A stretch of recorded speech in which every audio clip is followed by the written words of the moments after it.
All right, welcome and thank you to everyone who joins and listens to the Internet of IOVFoundation New York, episode 83. And for all of those who come and speak today, I hope you find this information just as valuable as I know I do every day from all of the diverse amount of mindsets and perspectives that come in here and speak. And Shellfish, Nada Wade, and thank you. Grateful that you guys have joined the space so quickly. Shellfish, welcome up. I am going to go get some posts and put some stuff up top and see if we can get some more people in here because we can start speaking in a couple minutes. Unless there's something specific you'd like to speak about off the top of your mind right now, Shellfish. No, we can wait. It's okay. I don't know if you want to throw anybody else on mic if they want to talk. I have already. Yeah. Welcome, Money.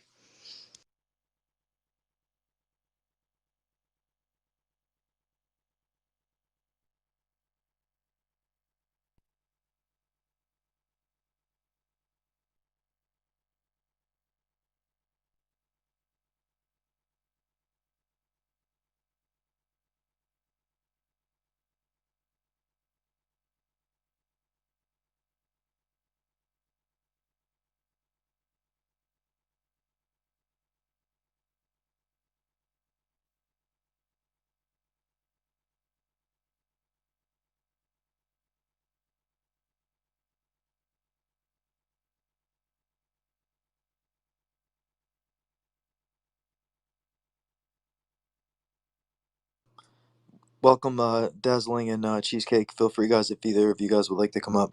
I'm just grabbing some posts, putting some content up top, and gonna start talking in a couple minutes.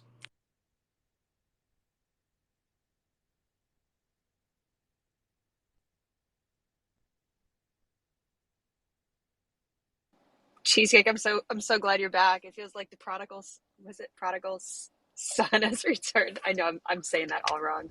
I'm tripping over my own words. Hello, how you guys doing? Oh, welcome up, Cheesecake. Yay! So you guys can hear me okay? Yes, sir. I'm on my laptop, so I just recently noticed that this new feature we don't have to get on our phone anymore. Yes. Yeah, it's been for 2 months or so now, right? Month and a half. Yeah, I think 2 months.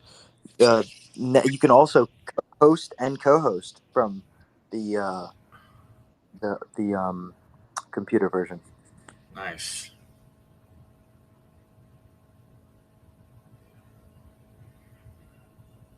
Yeah, although I've never tried it, I don't know how well it works. So Well, the laptop seems to get better reception than the phone. yeah, you sound great.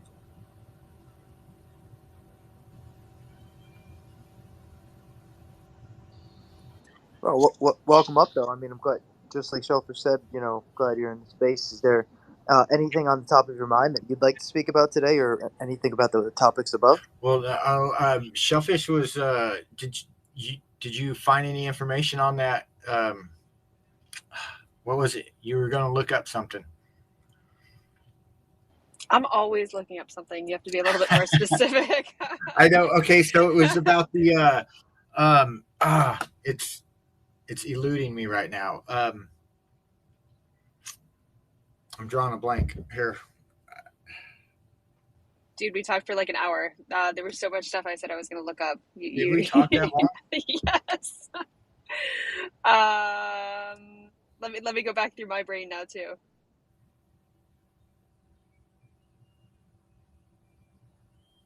Oh, was it about the agriculture? Yes. Okay, so is it possible that they could be forming a new committee and filing licenses for different blockchains, etc., under the Department of Agriculture?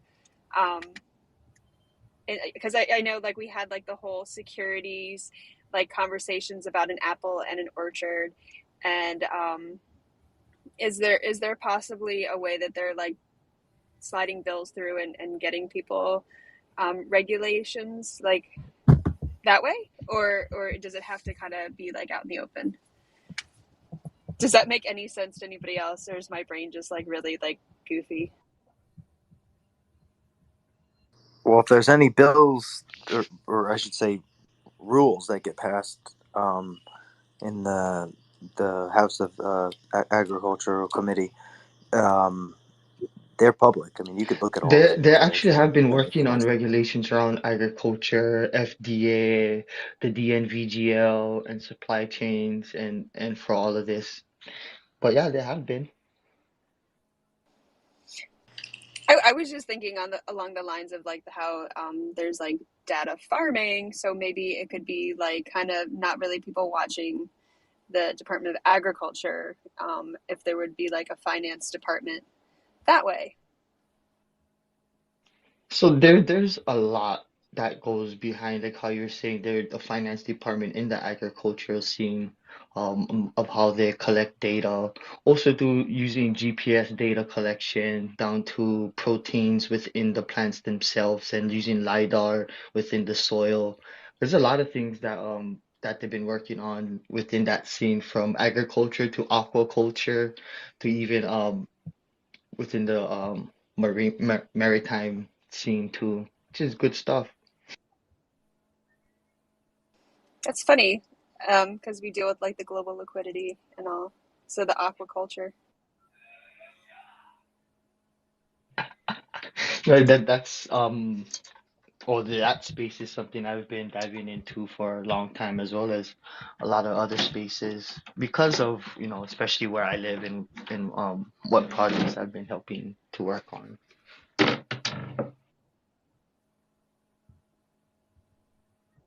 Does the Department of Agriculture handle renewable, like, or is that the The EPA that renewable handles like No, resources. environmental stuff? the Yeah.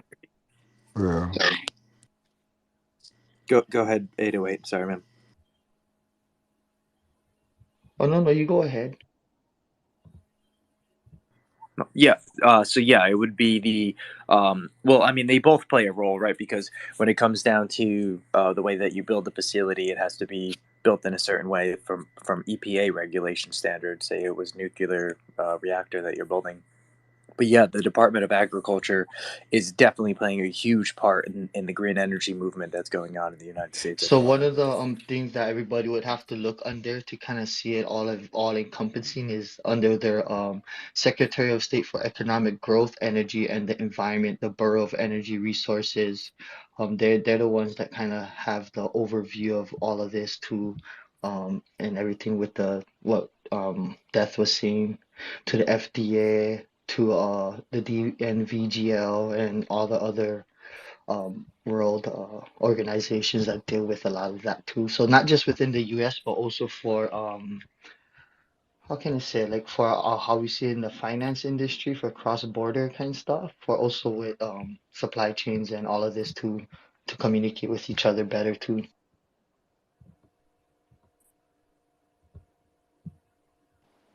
So the other thing, the other topic that Cheesecake and I were discussing, because those of you who are not familiar with Cheesecake, he loves neuro-linguistic programming and language, and uh, just plays with language in general, right, Cheesecake?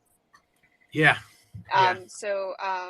With my newfound love of learning coding, I was going through the CS50, and the lesson was about Moloch, and I was like, dang, like here's like another term that is going to throw the people that are huge religious fanatics through a loop, like when they start becoming familiar with tech, Wait, did you just say because of the CS50 programming? yes, You know, it's funny. don't I was laugh a at me. part of that. I was a part of that Really, programming in its early days. Yes, out of Harvard. that's awesome.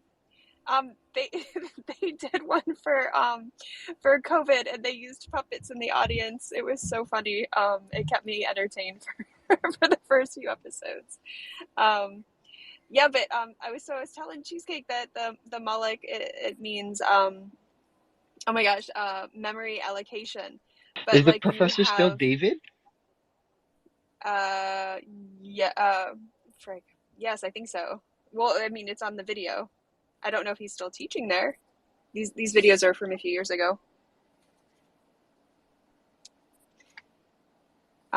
But yeah, I don't know. So I there's been so many similarities with like and I told Deb like this with is the theology and the religious beliefs and the language in the course in computer science when it comes to the architecture and coding, and how like the Moloch being a acronym in coding, but then it's a very strong, powerful word, both good and bad, depending on who you're talking to. With theology, is kind of well, it's very interesting, and I think it's eye opening as far as what our world truly is compared to what we've been sold on, and that's what she's getting to. Sorry, I didn't mean to cut you off, Selfish.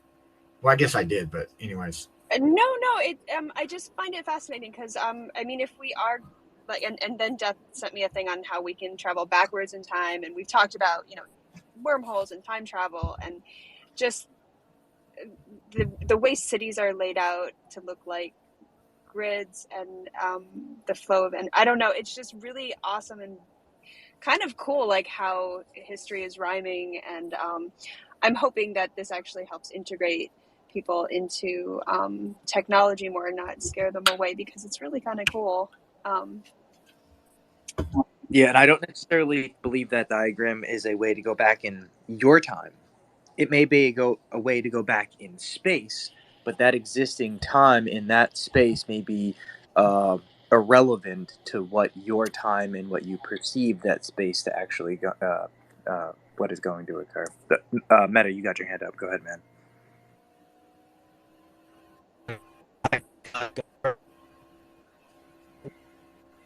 You are a robot.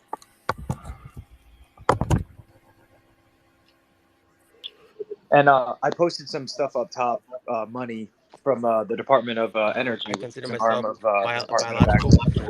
But can you still hear me? I hear you now. Yep.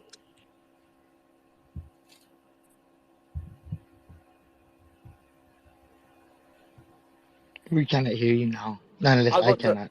I'll go. Meta. I'm sorry, everyone. Can you guys hear me clearly? I'm sorry. I'm in a bad area. Like I have the best in. I'm in the outskirts of the city, so I guess I don't know. I Well, I hear you now.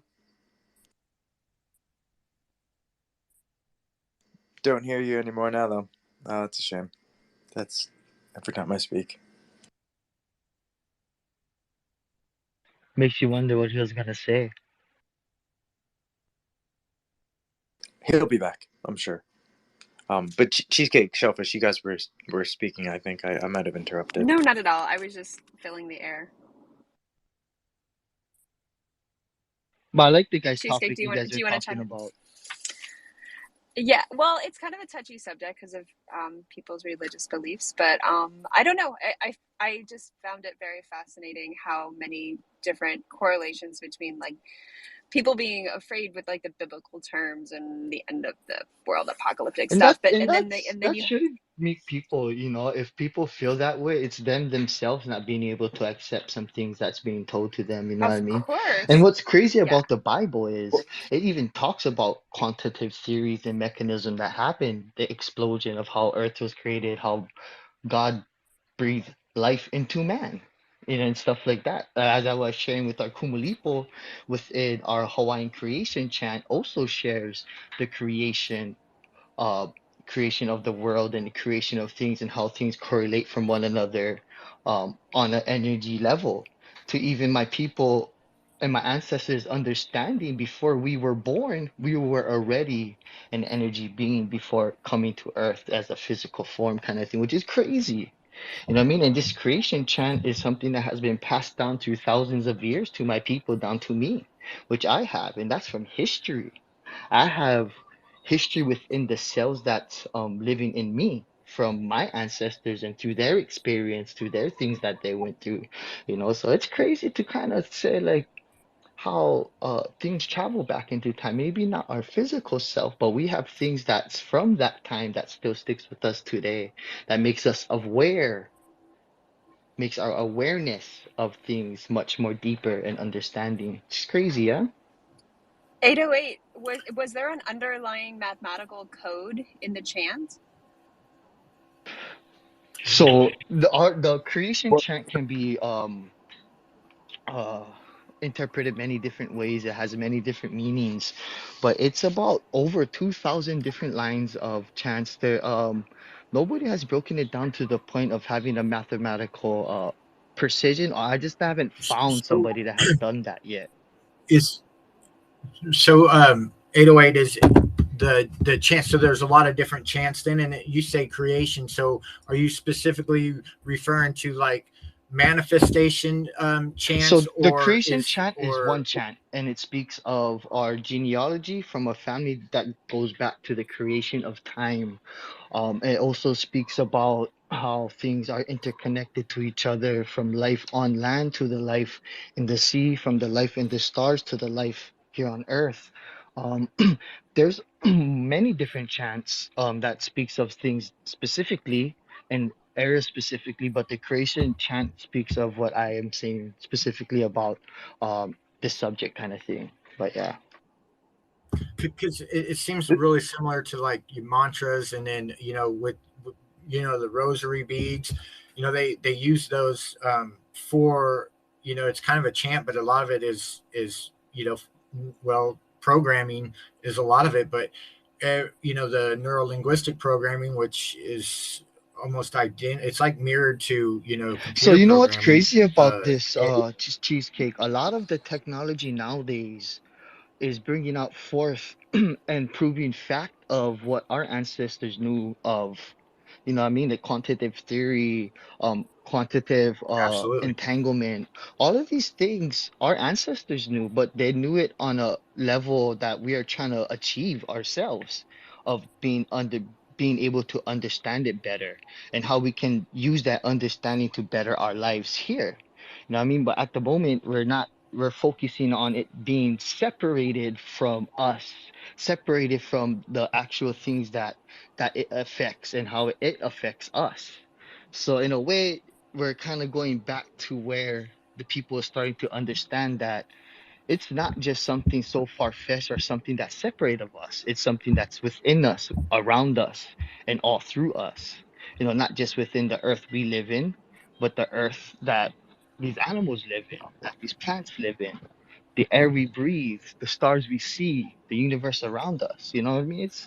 And it gets deeper because, as you were saying, even other indigenous cultures and tribes has their own way of interpreting these things and have their own way of showing their interpretation.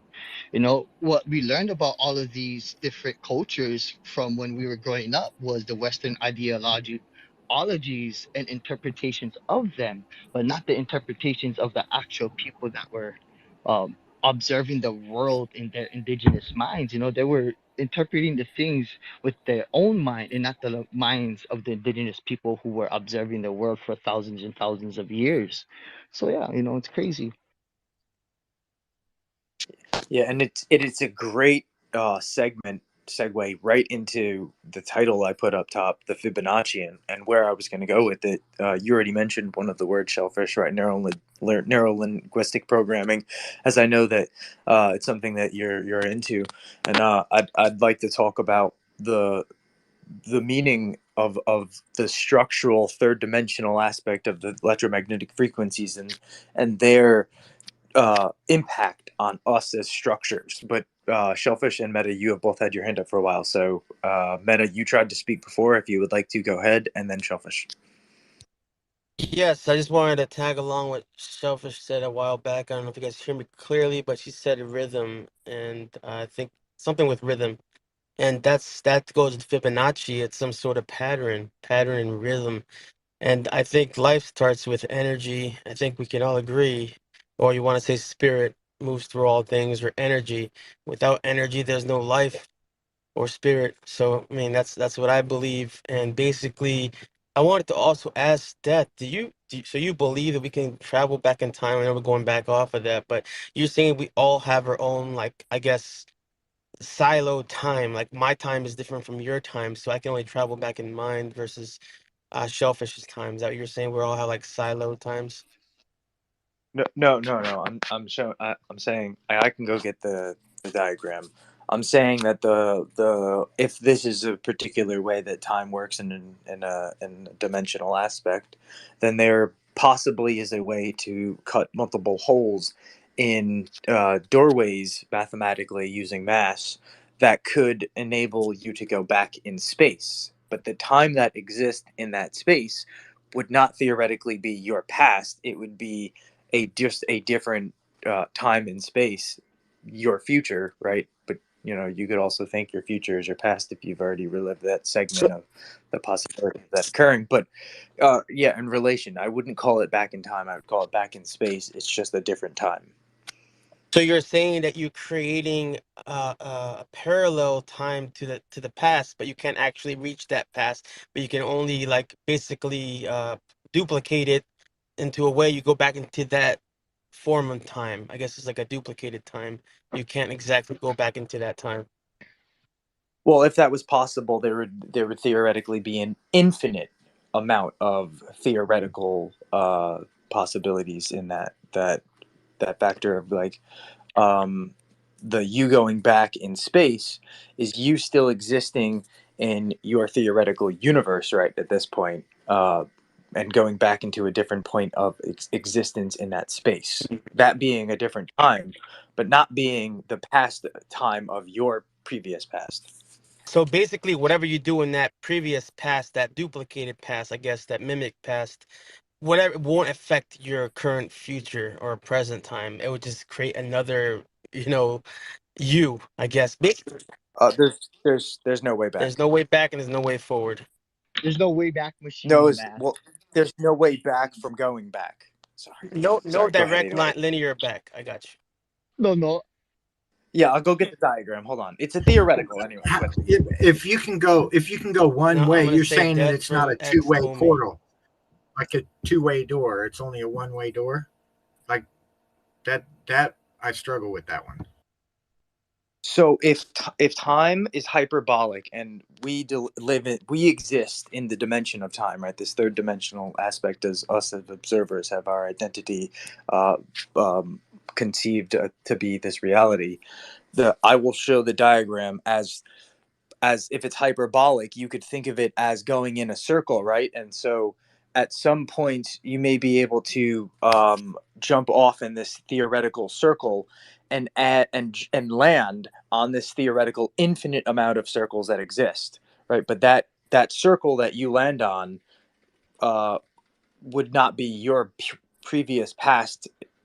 It would be a different past, or Right. right? You could think of it as just a Yeah. different existence So, in so time. you're Yeah, saying that I could there's an infinite never, amount of versions of our out of all life the right times now. I've tried, I can never reach that past. It's just like that movie with Samantha Mumba. I don't know if you remember that movie. Remember Samantha Mumba?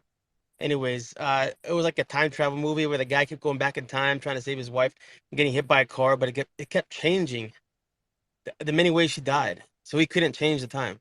But anyways, It's like they're saying the someone else's past is your future kind of thing. Well, you become aware of that past, but that was not your past. You know what I mean? there's Yeah, that but movie.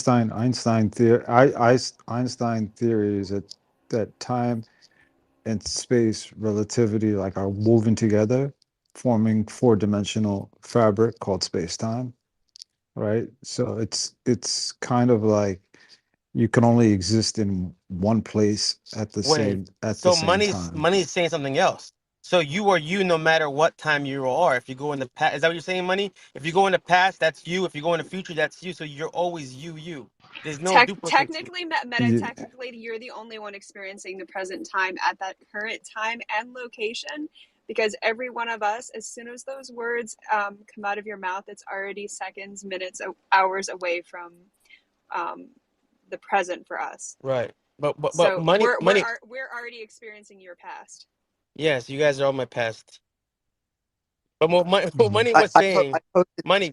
concept Were of you saying what I just said? Is that what you're trying to say? Well, that's what Einstein Well, I theorized, want to know and what NASA mine, has already what money proved. theorized. What did money theorize right now?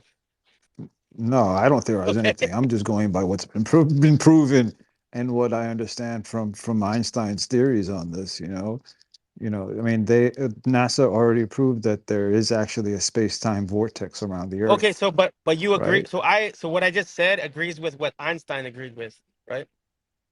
So I'm kind of on that level, right? I'm Yeah, like the I Einstein level. suppose. Thank you. I rest. I yield the rest of my time. Sure, sure. That makes you feel good. Sure. I feel great. Thank you so The much. the energy today is so silly. right. I posted the model up top though if you guys want to give it a look. I mean, it's simple from the diagram, the way it's kind of describing it, and of course, this being like a theoretical model that is, in my opinion, somewhat unprovable, and also kind of you risk the. There's always this question, right? You risk the collapse of space time fabric itself, which is the They call it destruction of the space universe. time continuum. Yeah.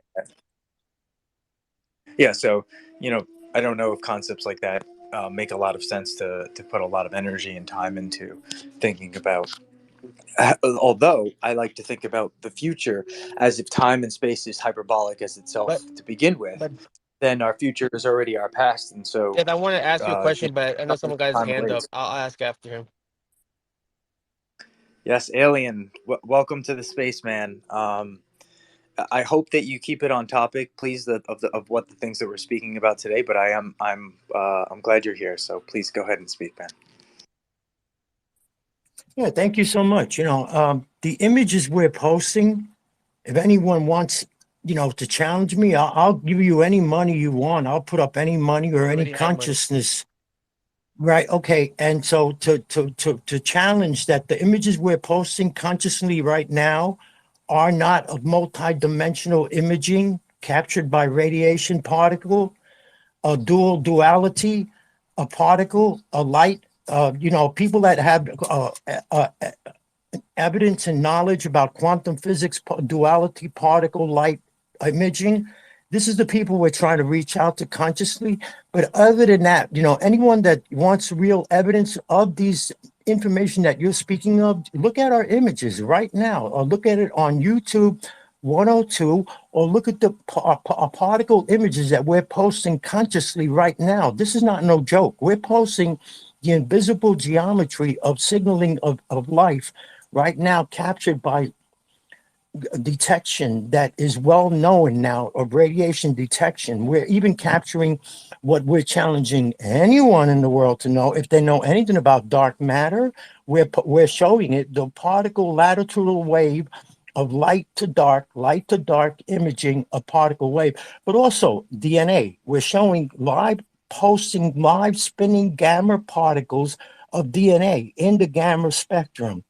We're really reaching out to quantum physics scientists. I'm about to crash into any science organization and try to bring consciousness that life in the form of life that exists, that is the true origin or underlining particle of life in the form of light.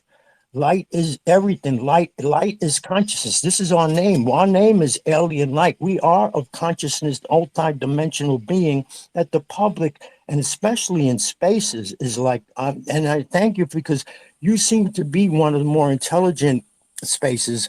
I'm like, I give up on social media because I'm really trying to reach scientists and people of higher intelligence that know of this, that this is real.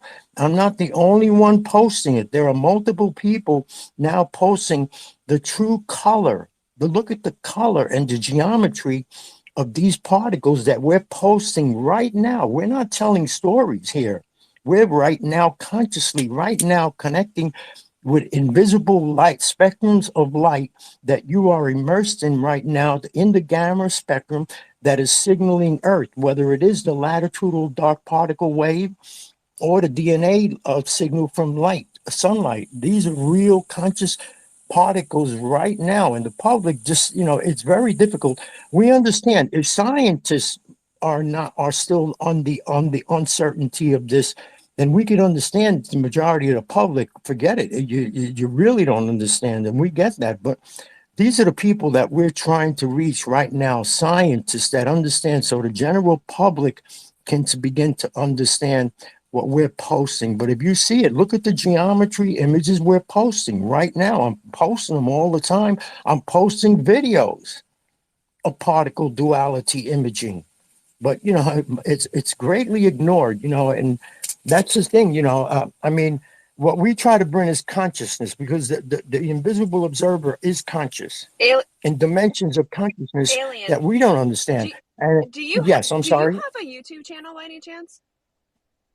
Yes, I Do do. you It do is you, Alien Life 102. okay? When I'm There, trying to bring my algorithm up to bring it to science world, I'm going to shock the science world. you remind Any me. There's a scientist. guy that has this YouTube channel called Mud Fossil University. Have you ever seen his work?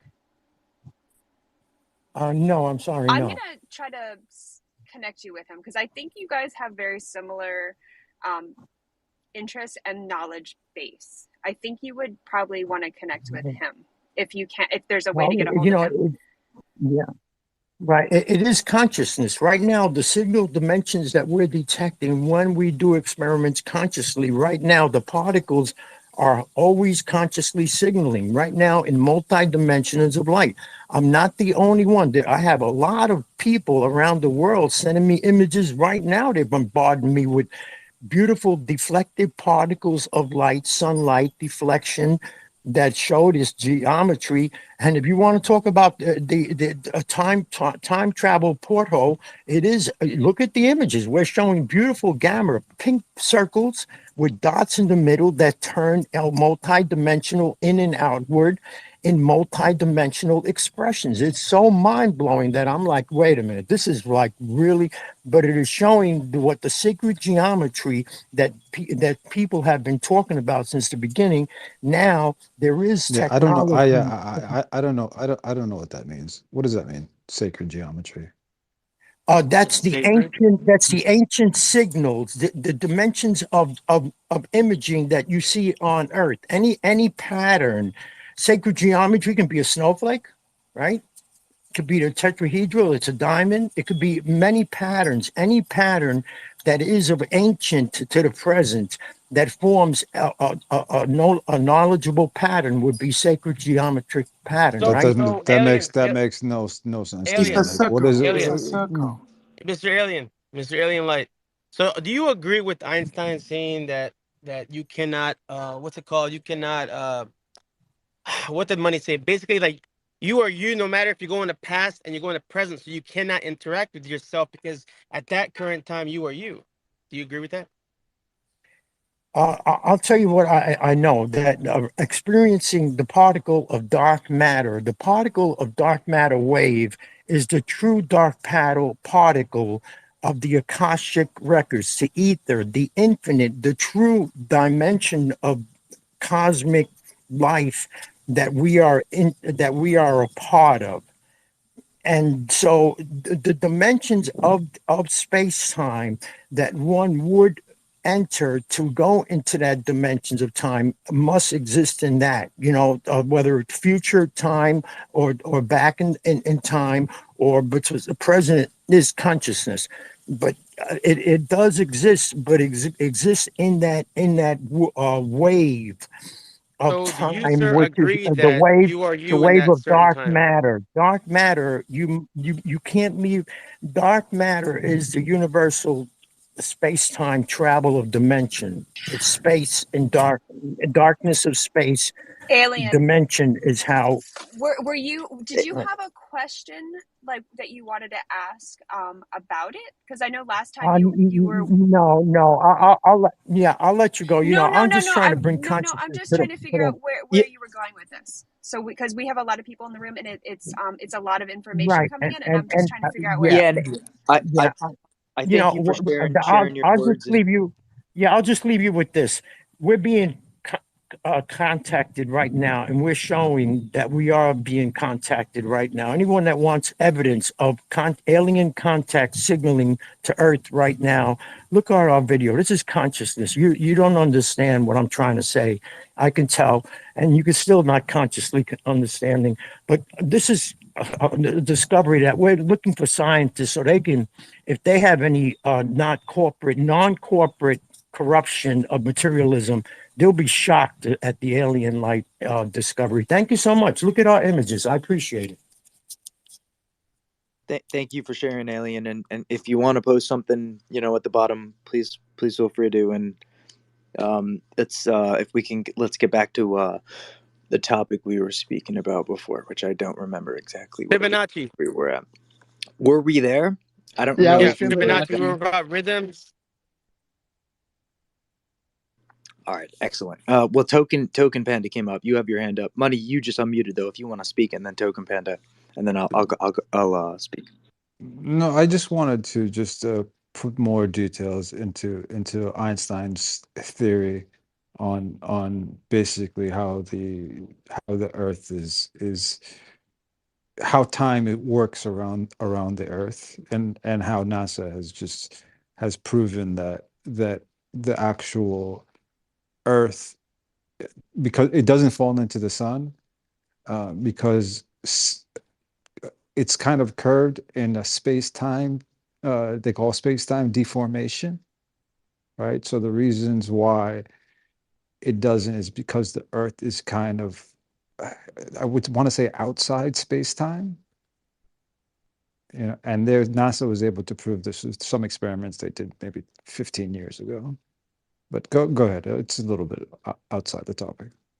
Yeah, I would say the Earth bends space, creating time, like the aspect of what we would think. But what is time? Time is it man made or is it actual time? No, time is the measure of space, and we use the Okay, speed of light as um, uh, uh, that makes more sense. the measuring tape of how fast we measure Yeah, like how time space and was time. measured before was by the celestial stars, and that's how my ancestors measured the time of the day to the time of the night, down to the hours. And a lot of and that's how time was kind of, well, it wasn't really created like how Death was saying, but how it was it formed to how we as humans became aware of it. Yeah, It would make and sense. I It would be the bending of light, right? Would be our perception of time. exactly, and in particular, Einstein's equation, ER equals EPR, was actually used and proven to be accurate in that holographic wormhole video that I posted. I'll go grab it and post it up top too. That was done using a quantum computer by Google and a small research team. Token Panda, though, you have your hand up. Please go ahead, man. Hey, Death Ranger, what's up, man? Thank you. You can hear me?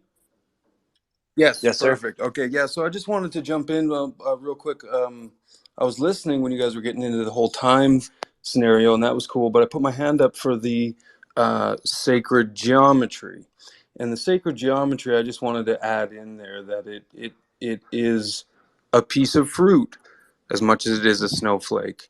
It is the way a flower blooms in relation to each petal. And artists in a different time knew about this and knew that the patterns existed, let alone what they should be used for or do.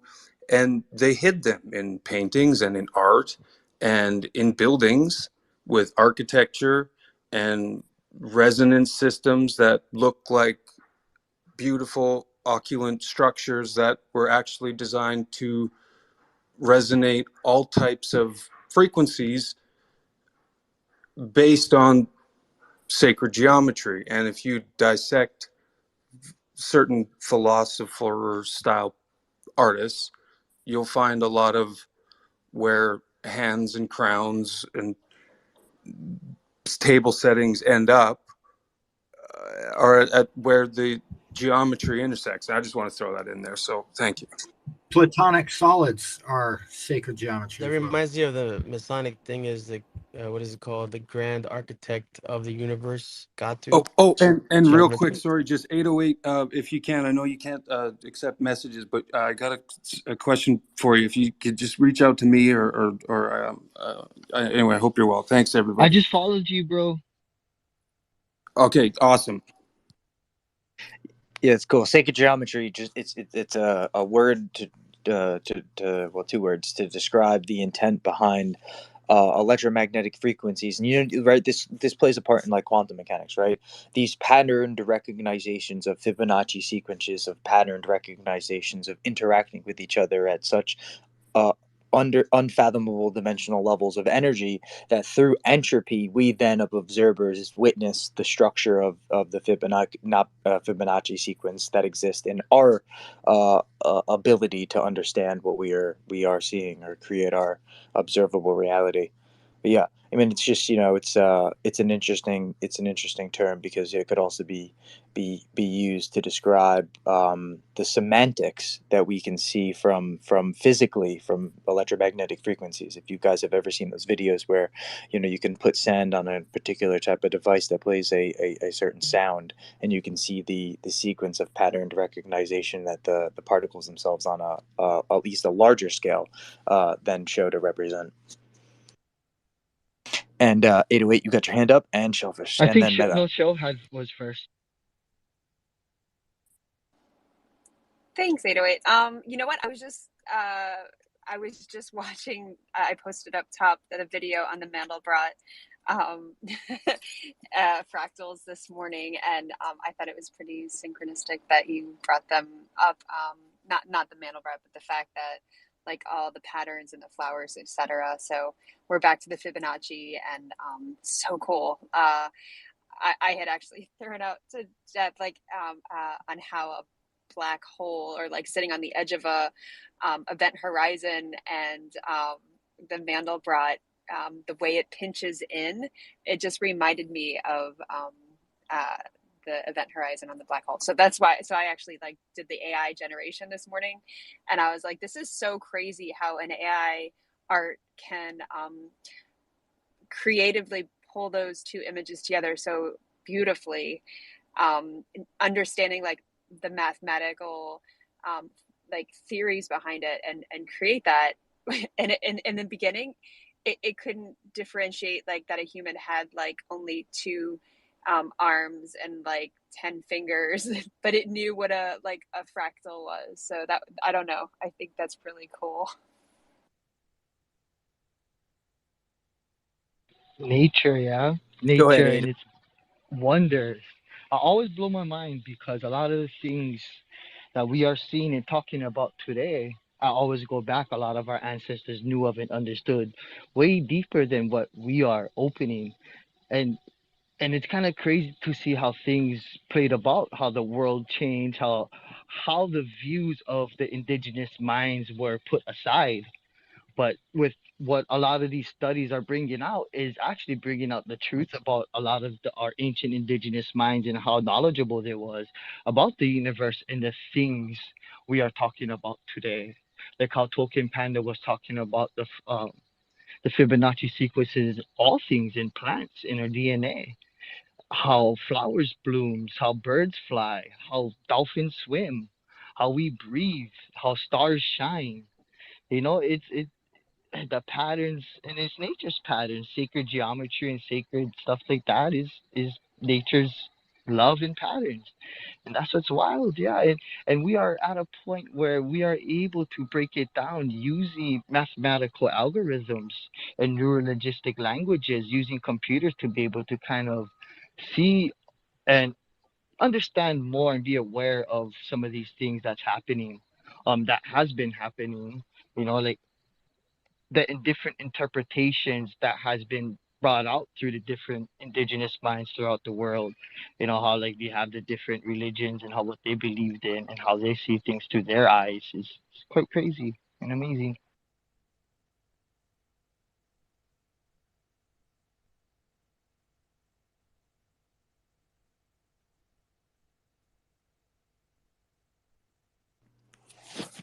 Oh, thank you for sharing it away. Meta Man, you got your hand up if you're still there. Yes, I'm still here. Basically, yeah, it just reminded me that yes, like you said, with sound, it can create patterns in the sand, and I've come to the realization that part of life is frequency. Same thing like what Tesla said. I know everybody always quotes that guy, but it is true. Life is sound. And you know how, like, if you want to go biblically or whatever religion you are, I guess it always starts with there was light out of darkness. And maybe with that light, it was also emitting frequency to create that pattern called human or biological creatures like us. But yeah, man, it's just crazy. It's all patterns, dude. It's all patterns, man. Like Fibonacci is one of the things that create life. But anyways, I think money can go ahead.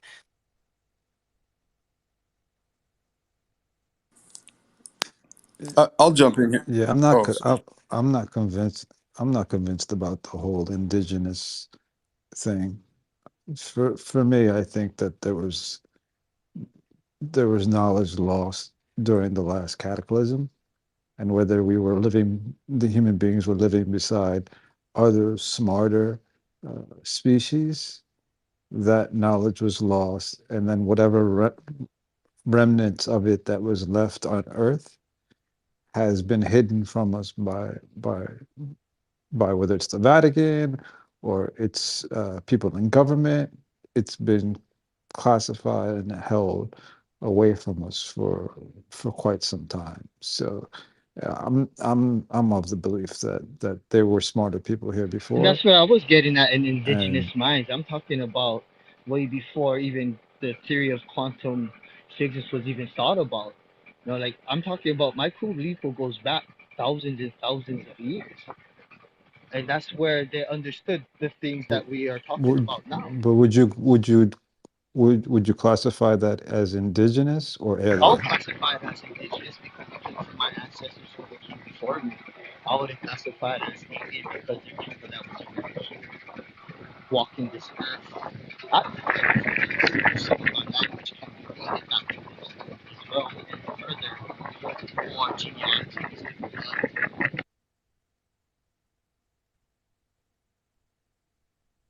Hey, what do you classify indigenous? Now we're getting down to something else. You can say indigenous people of Arabia, indigenous people of Europe, indigenous people of Asia. Like basically whoever found the land first, but indigenous could be like whoever was there first at the Well, it's a But beginning, question. that's what's whoever crazy Is claimed you it. brought up the Vatican, because that's where I found out a lot of my genealogy through the Vatican archives, which you have to actually send a formal letter stating why you want to go through their archives, and you gotta wait for them to kind of give you an approval, and it's kind of hard if you don't have certain credentials to give you that approval. I don't know how hard it was for my grandma, but my grandma was able to get a lot of our genealogical records and information through them and a lot of other sources around the road.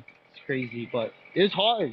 But we have technology that can bring out a lot of that information and make it easier for those who can do it. But it's within our history and our own genealogical records where we can find a lot of this history and hidden knowledge that has been suppressed for hundreds of years. Sorry, but yeah. I just want to say I don't mean to offend anybody. Not right now, but I did mean to offend people before. Not now.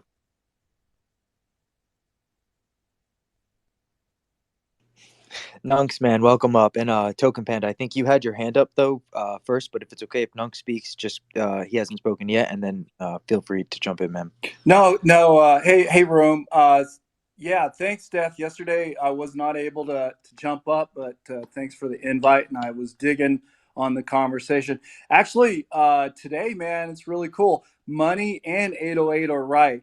Like a lot of people don't realize on the indigenous stuff they have one day that's out of time. They call it untime day. So they run on, they treated the sun to get their hours. They treated the moon to learn to follow the days. And then they treated the sun to learn the year. But that only added up to 364. And they all did one day out, they called it untime. And what they did, because they said Mother Earth needed one day to reset I will share you to something, where Nunk. nothing. Yeah. I'm sorry. Go Yeah. ahead. I'm sorry. No, dude. What's up? No, I go share you something that I actually just recently talked about how my ancestors measured time, and I like how you explained yours one, about how my ancestors measured time was just by the moon and the stars and the moon phases, which is pretty cool. Um, but I go share that with Yeah. you, and can Yeah. you share me what you said? What you sharing?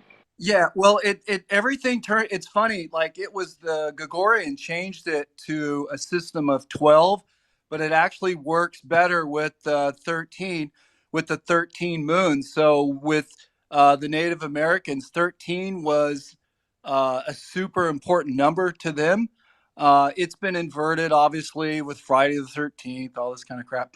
But for the Native Americans, they based everything on 13. So it's anyway, it's really interesting of how they treated the one. Everything works out with our celestial system to 364, and then they said that when you start another new year, so they have an untimed day, which is their holiday of no time. So they call it untime. But yeah, really super. Always always love the conversations, man. And then but anyway, as far as that goes, and as far as George with the alien stuff, that's like that knowledge that was outside of what they could visually see. Um, the inner Earth beings, the ant people. Uh, ant means Anu, and then people or Naki. A lot of people they keep talking about the Anunnaki was this and that, but the Hopi call them the Anunnaki also. So with today's knowledge, dude, that's as I say with death. Always grateful he holds these spaces to try to uncover to get back on our truth timeline and for us to quantum share our thoughts, man, because it's a beautiful thing. So glad to be here today and listening to all the brilliant minds across the globe here. Thank you for sharing very much, Nunks. No, I'm glad you're here. Token Panda, though, man, you've been waiting patiently. Please feel free to speak. Just a question for Nunks and then a comment just that I had for raising my hand up. But so Nunks, like the 13th, right? Does that put each month at like 28? And then when is our official New Year or whatever? Is that in April or it's like when is that actually? Because the cycle ends. Like it's actually not like December when the light of the world sets on the stars. You know what I mean? So Well, when is that? each New Year is different for depending on which part of the globe you're on. It's on the for North America, it'd be on the spring solstice, and then for Australia or whatever, then they have theirs on December. So Okay. no, it's just And it's then or anyway. Anyway, it's based on the solstice, and is when they do their day out of time. But anyway, it's just really interesting that we're all learning currently real information based on like factual stuff, not things that we were taught in school. And people coming together and being able to share these old charts. I mean, it's unfuddable about the celestial clock. And then people say, well, how does that work? Why did they change that? Why did they do daylight savings times? All of these things, the rumor is that it takes us all out of flow.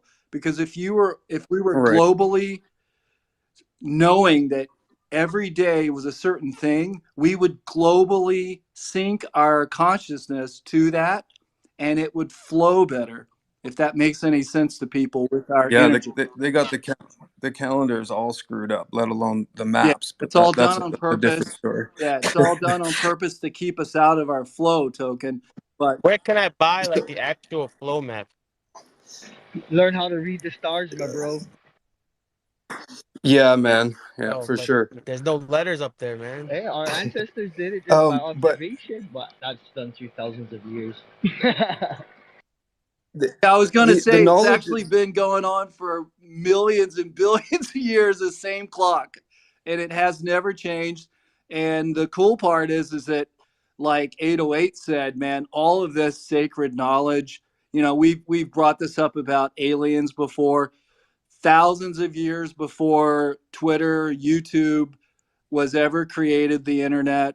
Some tribes in America, in North America, worked with, ET, the sky people they called them, and it's just been written, right? It's all written in their history, and this knowledge about the clock. I'm so grateful that people, young people, old people, are taking the time to start listening and learning stuff. I learn stuff every time I come in this room. So, but yeah, It would be cool that somebody would put a calendar together, for the regular That's people. Death Ranger's they, touch, they, man. they Death talk Ranger has about touch. hidden knowledge, right? But what they do is that they're going to put it out there for you to see. And my point from the beginning here for raising my hand was that if you just pay attention, the Fibonacci sequence, man, we how many times have we seen the Ripple logo? The Ripple logo is based on the Fibonacci sequence, and it's in their office where it unfolds into the Fibonacci. The hoops on the inside of the three circles is mathematical, the Fibonacci. So, I mean, maybe people knew that or didn't know that, but they put it hidden right where in front of your face. So that's all. Can I just say something rudely? Hopefully not too rudely, Meta. I mean, interrupt. I just rudely interrupted. I'm not a rude guy. Come on. Go ahead. Um, Go ahead. bingo. Dude, I remember like 10 years ago or like 12 years ago, there was like I used to read the Washington Post. I know me read. No, but I used to read like some posts, and it said something about like they found little creatures on an island, like there was like a different form of human beings. And it was dead serious. Like it wasn't a joke. It was in the science section of the newspaper. It was showing pictures of how the little people that they found, like little bone bodies. Then I saw like the little, I guess that Mexican cake, whatever, the alien guy, or whatever they actually found it, whatever, they were joking about it. But I'm thinking like, what if that's not even from outer space? Like those are just like little people, like it was like a skinny body, like it was showing like little indigenous people like at some island that they found somewhere, and they were dead serious. I don't know if you guys seen that. In some chants, mo'olelos that go passed on through my ancestors, there's actually talks of before my ancestors coming to Hawaii of little people, and there's also bones found in a northernmost part of Hawaii in the archipelago. There's small islands that sometimes are flooded, but there is one big enough to have little temples and deities on top, like stone deities, where have those little bone people. I mean, little people that had their bones left there. But that place is also significant because it was also a place where my Kanaka used to go to. They built some of those heiaus, we call it, sacred grounds, whatever you want to call it, spiritual places. But it was a map of the stars. It was a more bigger version than what we had here on our island of Koho'olawe, which was bombed. Well, after the U.S. took over our islands, they used Koho'olawe to as a target practice. But Koho'olawe was another island that was used as a focal point to learning about the celestial stars and our way of celestial navigation and the use of the stars. And Lahaina, what I was sharing, Right. what was that? No, no, I'm saying right. The thing is, I didn't mean to say like Oh no, Hawaii, no, like not no, not that's what I your. mean. It wasn't I just just meant like Hawaii. in general. Like I forgot where they found it from. It's like it's not only Hawaii that Yeah, has it. Ancient Apocalypse is a good place to reference. It does a decent job referencing stone buildings into Earth that is around the world. It does an okay job, but anyway, Ancient Apocalypse. I got it on your favorite streaming platform, I think. I like the Hollow Earth theory. Dude, Hollow Earth Mahalo, is awesome. Mahalo Earth theory. Mahalo Earth theory.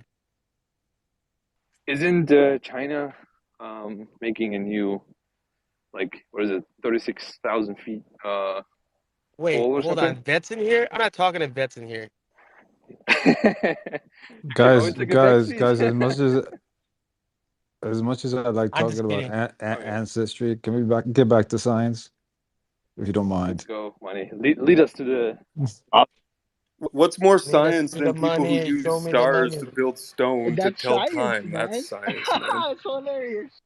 That's that's false history because we don't really know what happened. Can we get Whoa, back to whoa, Whoa, whoa, whoa, whoa, whoa. actual As I said, science? that's how we get our Whoa. awareness of the past is through our knowledge from our ancestors.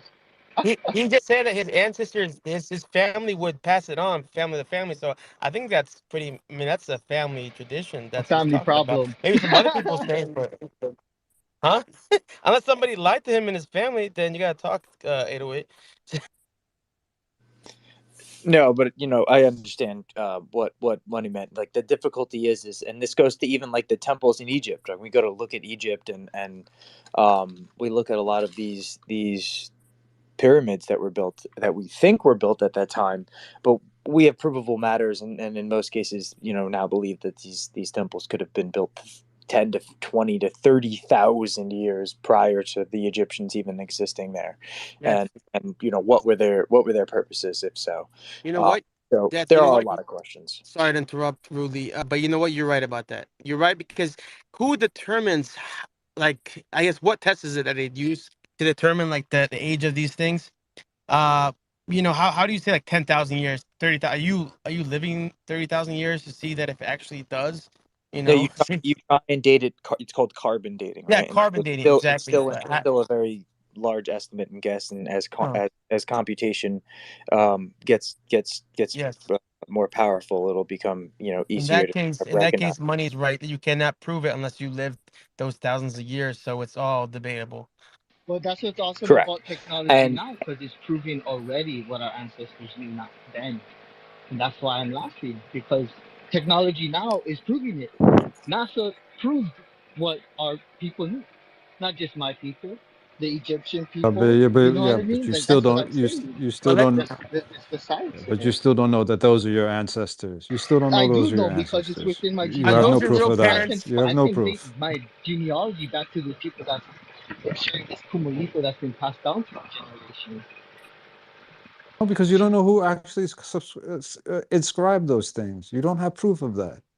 You want me to describe who shared that, who shared a lot of this that's been passed No, down through our no, I have the no, kumalito I actually don't want to have this. that has been shared. I No, have no, genealogy my that has been shared.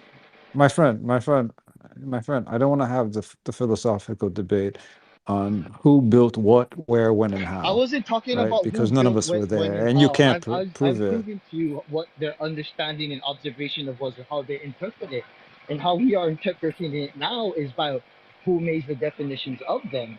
They didn't make these definitions of how we understand what they understood already.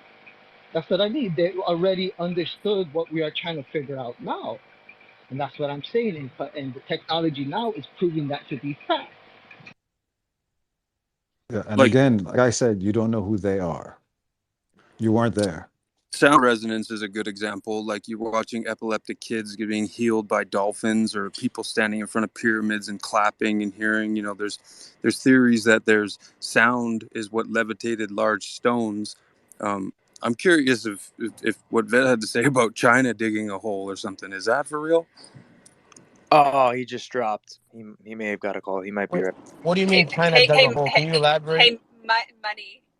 A lot of stuff is theoretical and hasn't been proven yet in the quantum space. They're working on it, but if we not well, he doesn't want to talk about stuff that's from the past because we can't prove it. So I'm just trying to tell him to I don't mind I don't mind open his talking about mind.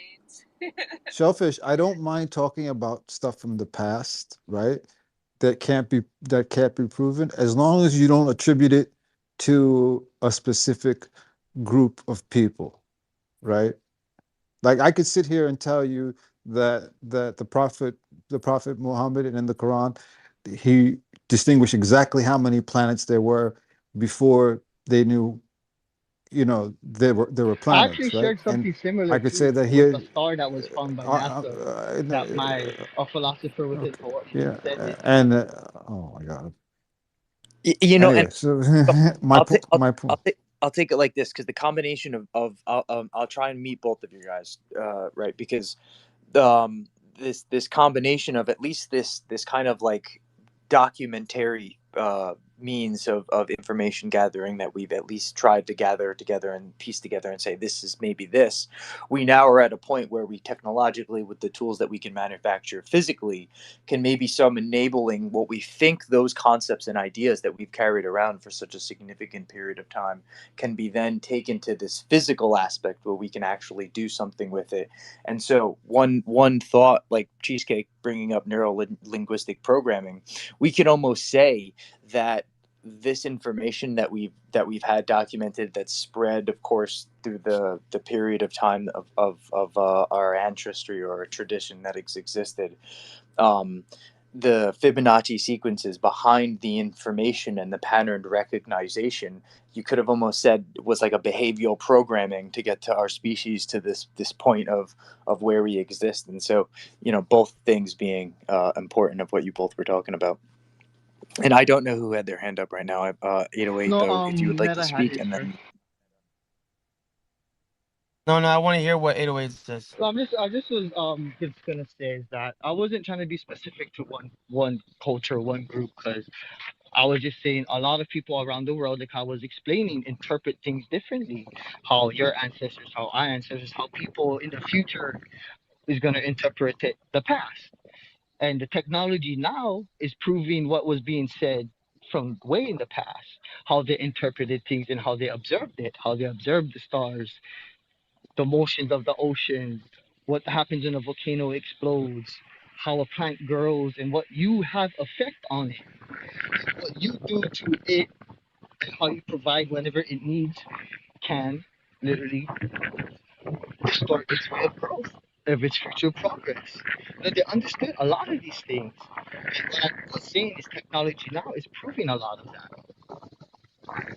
It's not Right. specific to one You group know, though. you know it. You know what, 808, and there's a reason why your ancestors would say this. They didn't make it up for no reason. Like they did it for a reason, right? That's what I'm saying. It wasn't that them that made it up. It was them that observed the things that was going around. It was, yeah, with reason. Here's a good question for you then. If you're talking about the tide of the ocean, because we've been led to believe that it's like the gravitational force of the moon or whatnot. Is it what was ancestors uh like? Their theory. Yeah, belief for why the tide was it? What was that? Like, I'm really You know, curious. how they observed the moon correlated Now with with it. how the tides moved and how the structure of the moon was. It wasn't just the moon going up and going down, because even during the daytime, the moon was still up in the sky and it still affected how the tides was. So, and they used the moon and some of the stars, celestial star maps to show that it does have correlation with the moon and its whatever gravitational pull, how we call it now, that does have an effect on the tides.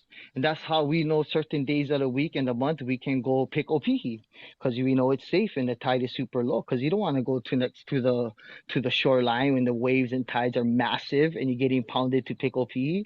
That shit is dangerous. When you know, and also, So huh? does the existence of the moon just disintegrate the flat Earth theory? Then is that Oh, what it happens? it, if you want to get it like that, yes. You know, even how they observe the stars, they seen it as it was, how is it like how they mapped it out like a dome. I'm gonna share it, what has been passed down through. Yeah, but we can change the subject. Don't they say that stars don't move in location? They always stay like. I mean, it some way that's turns. how we perceive the light to be coming from, or the photons that we Well, believe yeah, they could be gone, represent. right? Well, if we're seeing it, say something is 2,000 light years away, right? Estimated. Well, then that light you're viewing is 2,000 years old. That planet or star has moved whatever it has Or moved, like blown up or something, but we're just seeing them. blown up. I mean, you name it, right? Whatever had occurred already 2,000 years ago prior. But who determined that? Who determined that we're seeing is 2,000 years old? Oh, By hey, the Light and time determine that. yeah. So Death Ranger, if I had a really powerful flashlight, like how far away do I have to be from the observer to shut the light off, and then like the light be off before the person sees the light go off? Like, what's that number?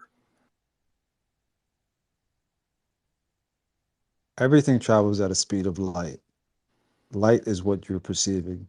The bending of light over every shape, over every object. Light is your perception of time. Yeah, so you'd have to, and theoretically on Earth it wouldn't be possible because it's. I mean, if you're close enough vicinity where you'd be able to see the light moves at an estimated, or photons move at an estimated 300 million miles per second. Right. So isn't that star that we see actually in the past, though? That's what I'm saying. So your answer, I think, what you kind of said it was you'd have to be outside of Earth, like anywhere on Earth. If you shut a flashlight off and you see it go off, it's not off 2 seconds before or in the space where the flashlight is, and you're just seeing it go off like a delay. You'd have to be outside of Earth because at 2,000 years for that light to travel, which is a star, that light is in the past. We're viewing the past, no? Wait, could you Yeah, even see the flashlight in space? better. You I think it just applies to Earth then. Thanks, Death. Did you even see the light from the flashlight? You couldn't. You only see like the ring of the light starting. You wouldn't see like the glow of it. But anyways, That's that's just totally my not the point science. he was I'm a getting at. scientist. You're ridiculous, Meta. No, Cheesecake though. You were speaking. Go ahead, man, and then Nunks. No, I was just saying that I'm Hey, all good. love for you guys. I'm not making fun of anybody. All love.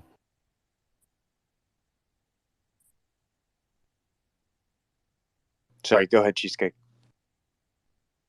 No, I was just stating that the person that was talking missed the point.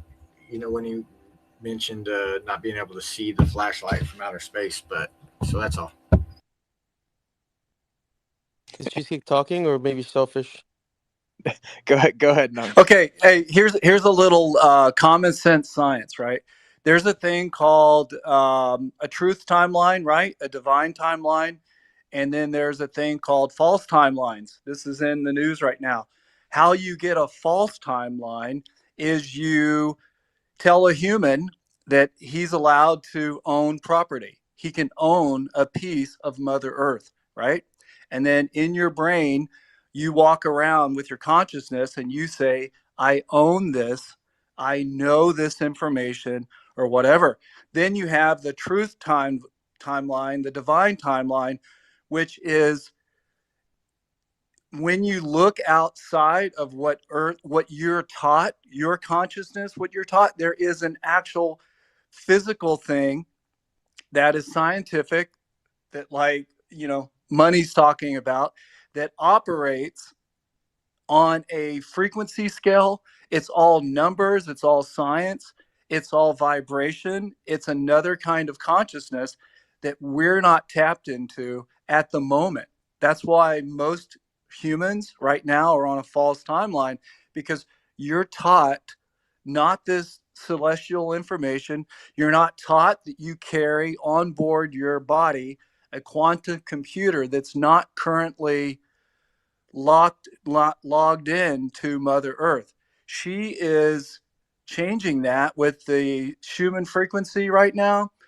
The crystals that are inside of Earth, those resonances are coming online. There's going to be a lot of these uh, analog type devices that are in Earth that will be coming online. It's going to start waking up that 95% of your DNA code.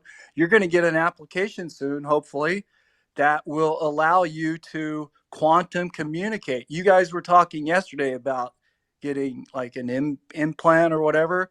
Your pineal gland is an implant. It is, once your third, pole DNA comes online, once all that trinary quantum computing gets online with your heart space and everything, maybe you'll be able to talk to other individuals, like the aliens say that when people get abducted with these people, they say, oh, well, they just were talking to me, but nobody was speaking, right? Maybe that's going to happen. But one thing for sure is right now, we aren't being ever told the truth. I lost a jet. Nobody can lose a jet. You can't lose 30, a $20 device you can put on your bicycle from Amazon. You can track a bicycle. You can't lose anything. I don't know what's going on with the cake aliens or whatever, but one thing for sure, us talking about these things and bringing up information like Crystal 7 sacred sounds, money, that will bind Christians and Allah together. Because it's Ka, Ra, Ya, Sa, Ta, Ha, La. 7 sacred sounds. One side's Christ, the other side's Allah. That information, that Crystal, once that information was deemed we not allowed to say Crystal or know what it means, let's divide it, and then if we'll just teach one side half of it and the other side, and then they'll never come together because they'll just be fighting over the same thing. But yeah, man, love to you about wanting to know the science of stuff. It's really important, and respect to 808. These things that are given to you from your lineage, I mean, who are you going to believe? Your entire line lineage of family, or are you going to read a tweet and go, I don't think I'll believe what my great grandfather taught me when I was a child? So I don't know, man.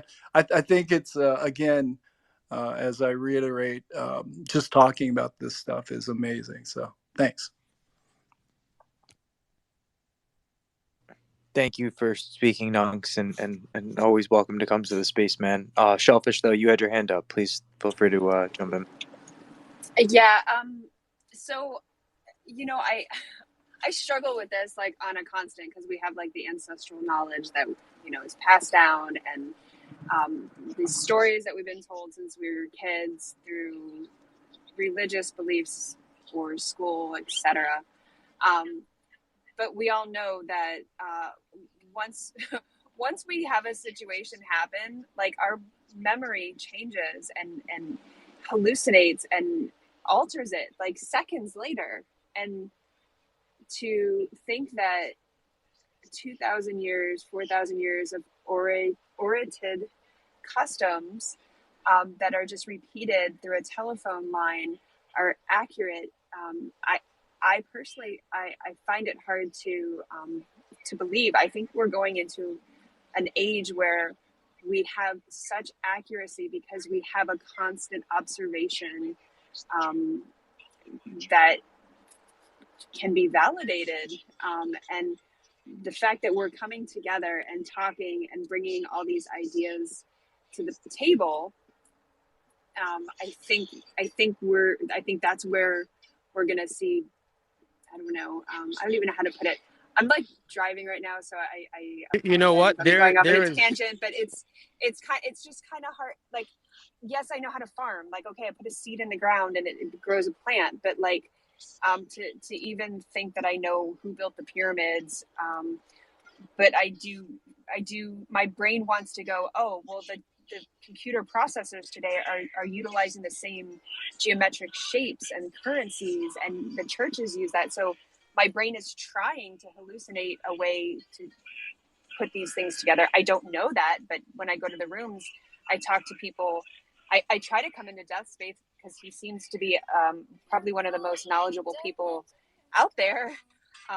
But then other people talk with such authority. It's hard to believe who has the right knowledge. And I like that we go to these spaces to speak about it. But it is really hard to believe something from 2,000, 5,000, 35,000 years ago when it was just talked about or repeated back, because I can't even repeat what my child said yesterday in 100% accuracy, let alone something from 5 years ago or 10 years ago.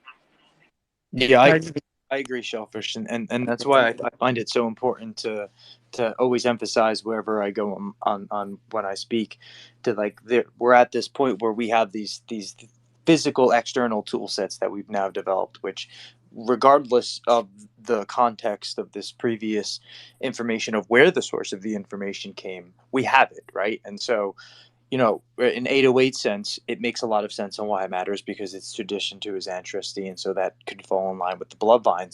That's something that we could put in context of like particle retention. Actually, I was a little Very. bit different on what I was trying to get at. I was saying Oh, I'm sorry. it's important because it helps us to understand at a better level to enable us to move forward in progress and innovation by understanding where it came from. and how our minds from the past molded what we see today, and the information that held back from a lot of this kind of held back our innovation to further us to understand more of it. But with now what we're seeing now is a lot of more awareness of a lot of these things happening, not just with one group of people, like how we are sharing, how we are able to talk with many people around the world who are sharing their ideas, their knowledge from who they came from and from their past to the future, from what a lot of the studies was being done from Einstein, from a lot of the different people that came from Rome, the No, philosophers. Where did they go to learn the mathematics and all these different geometrical stuff? They went to Egypt. That's where they went. That's crazy, right? By understanding all of this and a lot of this different information that comes from a lot of different cultures, world, of different parts of the world, it can help us understand everything as a whole, where we can be better as people, not just you're because you're from this place, you're from that place. We're different, but we're all one and the same, living on Earth, which our knowledge from our ancestors to now can help us put forth better innovation for the future, like how we can better take care of the land we live in, so it can keep producing food, so we can, year on and year out, produce food without harming our resources. And that's knowledge that's from ancient times, just understanding farming and agriculture and all that stuff.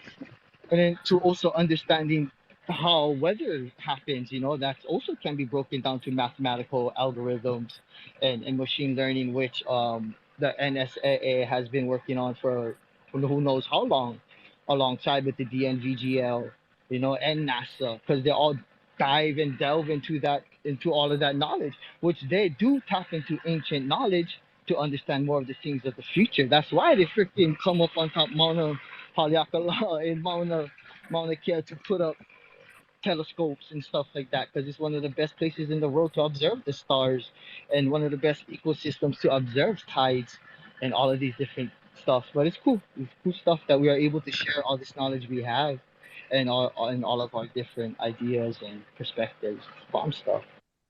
You said it better than I was going to, for sure. Metaman, you have your hand up, and then Money and Shellfish. yeah, 100%. He said it better than death. What I wanted to say was, there is truth into the fables. There's truth in fables. There's some truth, and don't take them verbatim, right? But there's truth in those stories. I would like to say, just like with anything, I don't take everything with 100% truth as 100% truth. But I forgot what I was going to say. But go ahead. Are you a dwarf or an elf? Sorry, Money. Go. My what? I'm gonna pretend you didn't say that. I'm gonna rewind it again. Go ahead. Go Look, ahead. look, with all this history, we know, or we pretend to know, there's undoubtedly missing pieces that are either kept from us or have been lost. Okay, and in our past, what did Arthur C. Clarke say? He said, "Magic is just science people don't understand." Right. Yes, So if you were to go back in time, right, what was science might have appeared to a primitive person as magic, making the wielder of that science a god, okay, or somebody with immense power. So to sit here and say that history is is all true, it cannot be all true, because we weren't there and we don't know exactly. exactly what transpired at that So specific that's what, time. and that's another thing that does mean. Like we interpreted what they say as gods and goddesses, like how my people today, how it's saying that they believe in Pele and all this other thing as gods and goddesses, which is false. What my people was teaching about Pele and all these different gods and goddesses, which was being shown to the world, different forces of nature.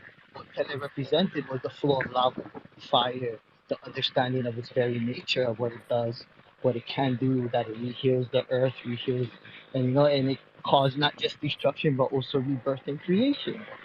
It's like that's why I say it's odd that we go back to the people who interpreted our ancestors' knowledge and understanding. So we are already wired to think as them and not of the minds of those who came before us, and that's just odd to me that we just stuck on that. But having all these technologies bringing forth some of that knowledge and proving fact. Yes, all of it is not true. It may be far-fetched tales, but that's how we interpret it to be because that's how our mind That's is how they can comprehend at conditioned the to think. time. Yeah, that's, But it's but very interesting when you think of it like something like a natural language model, right? Where there's symbolic representations of the understanding of the intent and the experience, just based on the way that the symbol is analogically built in third dimensional or multi-dimensional sense. In that thought, like hieroglyphics to us could have been an entire paragraph in a simplistic line that described, I mean, right, 1,000 years of history. Yet we just see a couple pictures and we can't pick up what it is, and so we try and build some sort of understanding of the intent behind it. It's actually an interesting thought that you had pop in my head. Sorry, 808, keep going. but And like one of the earliest forms of encryption is petroglyphs and hieroglyphs. But we did petroglyphs here in Hawaii, in my ancestors. Pretty cool. no, thank you, man. And Shellfish, you got your hand up. Go ahead. Yeah, I wanted to make sure like I wasn't insensitive in the way I was expressing that or like knocking anybody's ancestry, because I mean it does have validity, and that was the best way that they could pass down the knowledge at the time, just like we have now, this capability of having such detailed knowledge passed down. And I'm sure in the future it'll be even more, and they'll look at the way that we're doing it now as archaic. So I'm not Oh knocking no, it nothing, in any nothing of way. that I kind of hope I sort didn't. of I hope feelings I from didn't you offend or anybody. money. No, I'm good. I'm Like I offended. said, you and money is I like I'm how sorry. we have these talks Hold on. because I hope I didn't offend anybody except Meta. Now I'm no, extra I'm offended. not got. I never got offended by any of you guys' comments or anything like that. I like it because it helps me to exercise my thoughts and my knowledge and share what things that has been passed down and some things that has been passed down through other people till now. Like you guys help me understand things that I don't understand until we actually are able to kind of share. We don't understand things until we are able to kind of share it easier for others kind of to understand. You know what I mean? In a sense. But yeah.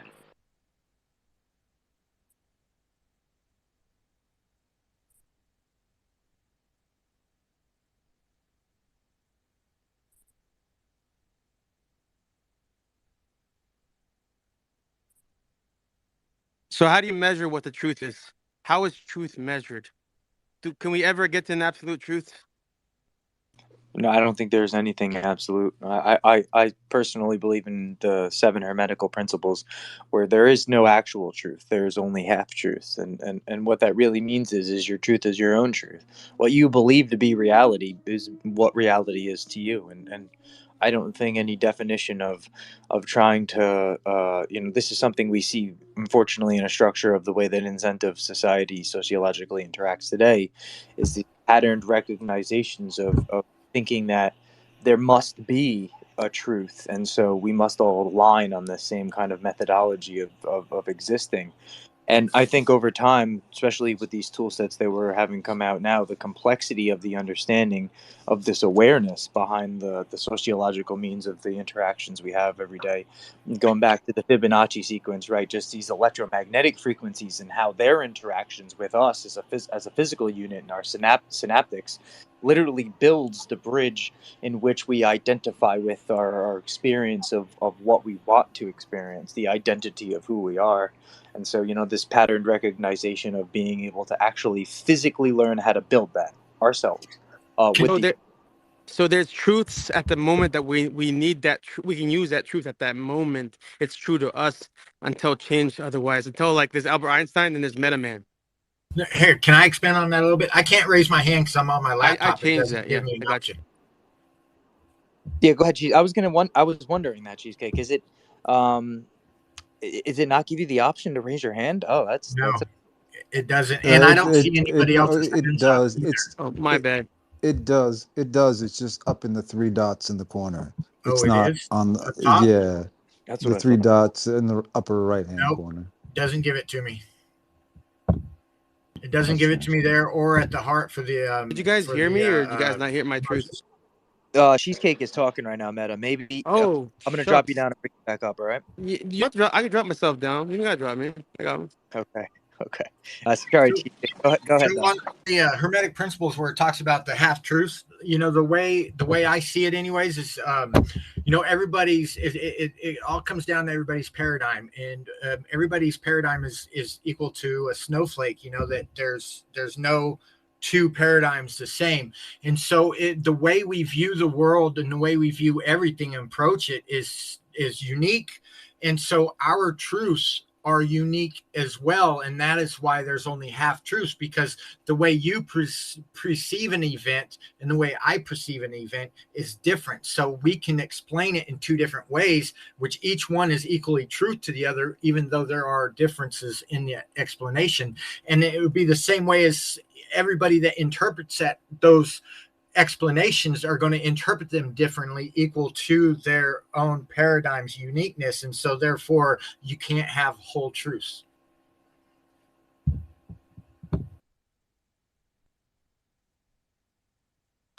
I feel like you run it back to the Fibonacci and the fractals with the snowflake comment for me. Yeah, it was well described. So I didn't mean to talk over you, Mr. Cheesecake.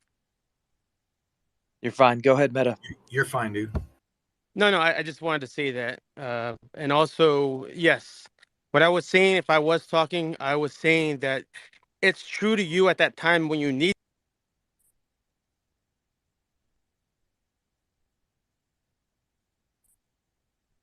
Dude, you're rugging again. I can't hear you.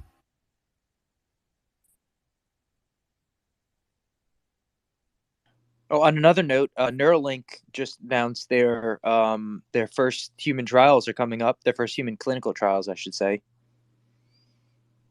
So anybody who is quadriplegic or knows anybody who is quadriplegic and would like to sign up for the trials, please feel free if you guys would like to see if that would be able to help with any of the issues they or any individuals are dealing with. Is that just on their website then? Yeah, you could probably get in contact with them right on the website. Yes. Hope had actually sent me a video of this gentleman who had Parkinson's, and he had a device put in, and he was showing that when he turned it off, his tremors came back substantially, and then when he had it turned on, it was almost instant where the tremors were gone, and it's just so hopeful, like this technology. I'm very excited. I put a link up top. Although I don't know why it's not showing yet. Let me go hit it again. Cool. All right, there. I'll put the link up top if you want to save the page. But yeah, it's right on Neuralink's website.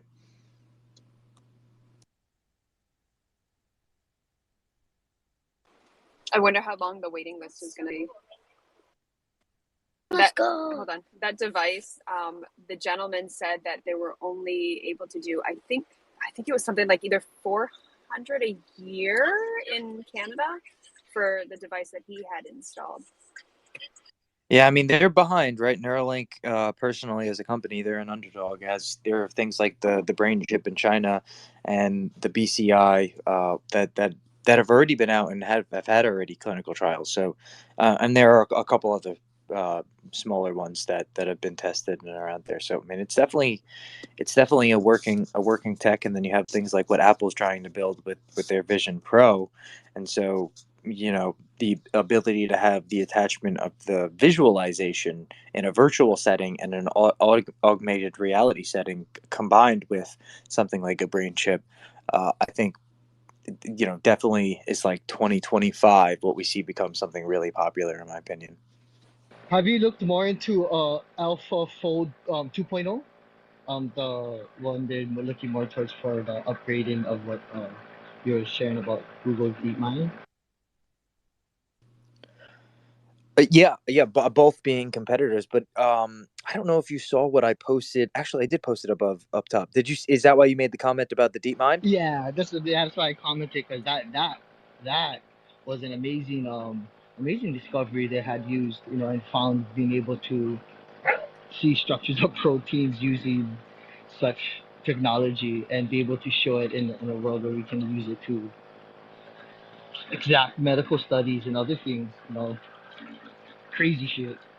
Yeah, right. How ironic that we ended the space speaking about it, and I had seen it, and then right there was a discovery that was just announced that they discovered a different protein bending fold symmetrical pattern that completely changes the ball game of what they may be able to do folding proteins wise. And so it's like, well, what happens when not only Google's DeepMind is looking at it, and we have deep learning where there's neuromorphic chips and a giant outline of like um the blah, blah, sorry, I'm having a brain fart. A neural network. Don't know why I couldn't think of the words. Don't even ask me there.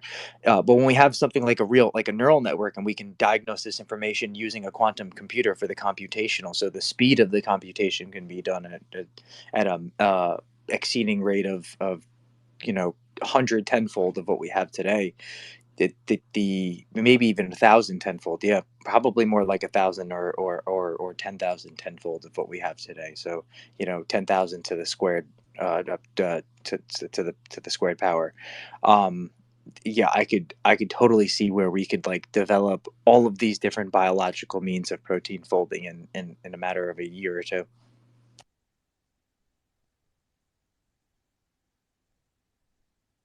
On so many levels, not just agriculture, but within our own ecosystems, um, through maritime, the ocean.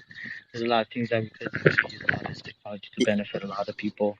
Yeah, may I add that this not only would, in my opinion, eliminate disease and sickness, but when we speak about things like life extension or the word immortality, these things become much more plausible in a setting of, if we understand the interactions of our DNA and electromagnetic subatomic level, then we can learn how to rearrange it in a means of not having to worry about aging or death. In the Or imagine it actually showing facts of what the things we eat can help create the ecosystem so our bodies can live longer and have that system so it becomes healthy.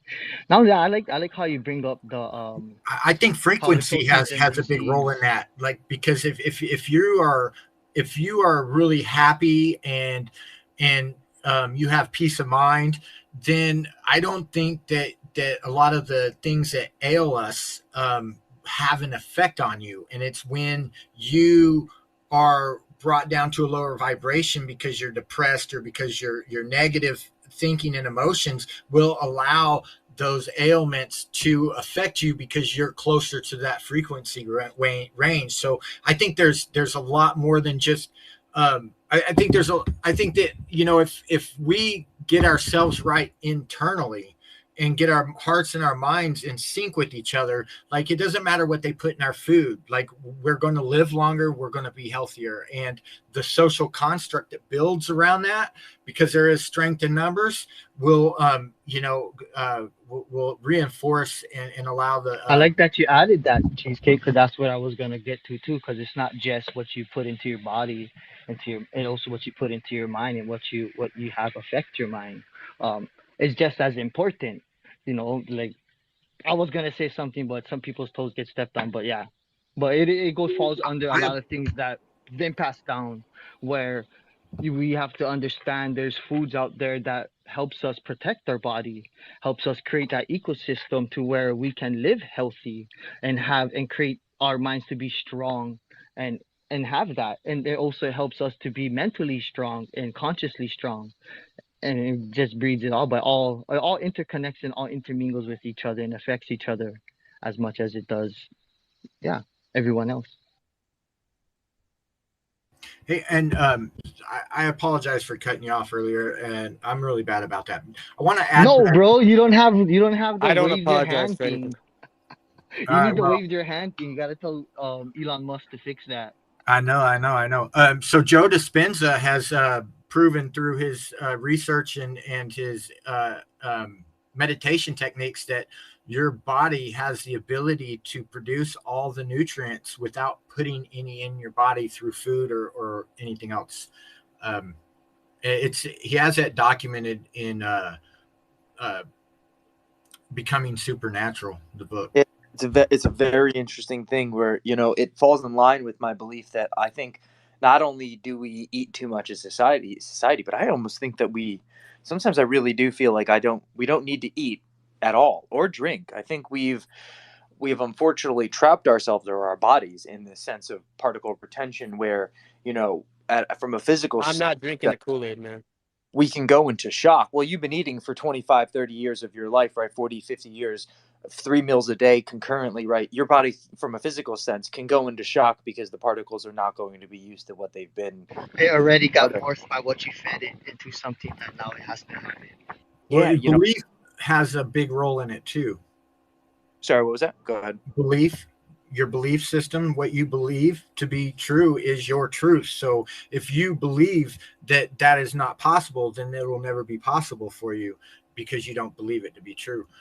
I really believe that belief has a big role in how people, our lives, the way our lives look around us.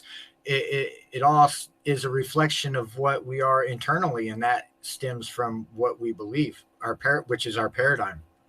I do believe that to a degree, but more in a collective sense than I do a physical sense. Because as much as you can believe from this standpoint that you don't need to eat, you from a collective standpoint, you visually observe and are a part of others taking part in this act, and so it's almost this is like something like monks do, right, where they break themselves away from the world and don't participate in anything because the belief structure is to hold oneself to this difference of regard, and it forces you to take yourselves out of those positions so that the literal existence of those electromagnetic frequencies, those patterns, are not being recognized or observed by oneself in some sense. It's really interesting.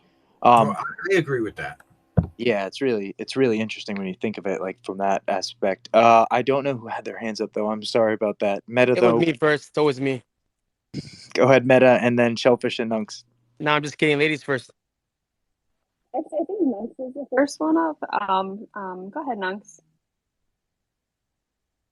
No, man, you guys go ahead. I'm just wanted to chime in for cheesecake about the frequency with the food.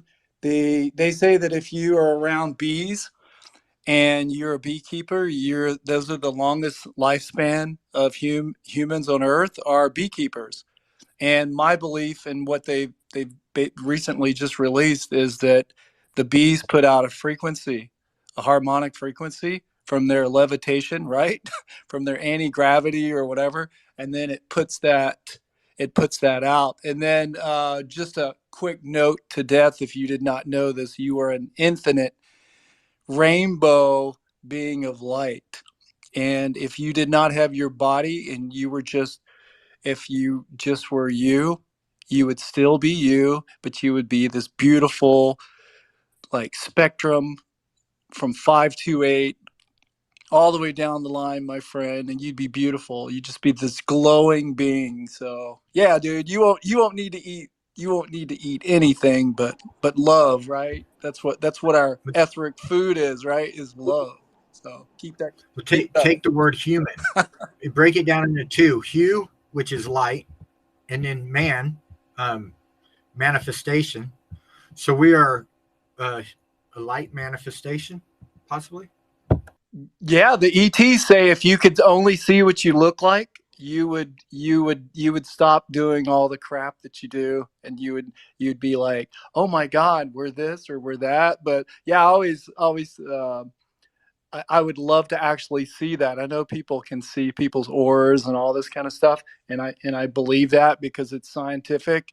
You can put a spectrometer to it, right? That's why I'm like into the whole frequency things because it's scientific. You can There's the device you can measure it by, right? And so I like I said, I just think it's amazing with the if you look into frequencies with everything, even your thumbprint. Why do we have a different thumbprint? Just like every frequency, it has a symbol attached to it, whether it's sand on a board with 417 or 432. But just knowing that this type of information, when we all find out why are we being fed 440, when you see the diagram from 432 to 440, I hope it wakes everybody up in this room that you realize that and say, why are we being fed 440 over the radio waves and the internet? Why aren't we getting 432, which is what you would get if somebody like Death had a band and he was playing the drums or a guitar, and you would hear 432. That's why I think when we go to concerts, we're like, oh, dude, that was the best. I had the best times with my bros. Then you listen to the radio and you're like, I don't know. That's metal. But yeah, look into that, man. Keep this 430, keep this frequency stuff up, man, and it will be like Tesla with the 369. You'll start figuring it all out and realize everything that you hear, even your words. That's why I was telling Money about learning about Crystala, the seven sacred sounds, and what those symbols, what the ancients do with those words, putting in certain sequences and what they'll do for your body. Just looking forward to it. Like I said, man, just stoked. Keep it up. Keep talking about frequencies. Keep educating people. People will go, "What do you mean 440?" And then they're like, "Well, what's 432?" Like, keep it up, and then we'll learn how to correct all this stuff and help each other and realize why food grows and what chemicals do to food to lower its frequency, changes the frequency. When they add a chemical to a fruit, to where you're not getting that frequency. Toroidal field energy coming out of an apple or an orange or a banana or any of these things to help us. So anyway, keep it up. Love it. Love you guys. Thank you, Nunks. And for all of those who are wondering in the audience and who listen in the future, 528 is the frequency of love. I'm glad you mentioned that. I thought it was 532. 432 is the frequency of cellular healing. So it is actually a frequency that causes your cells to go back to the early stages or renew themselves as well as they could. So healing. And 440 is actually the frequency of cell detriment, 440 to 443. It's very detrimental, damaging to cells. So it breaks the cell walls down.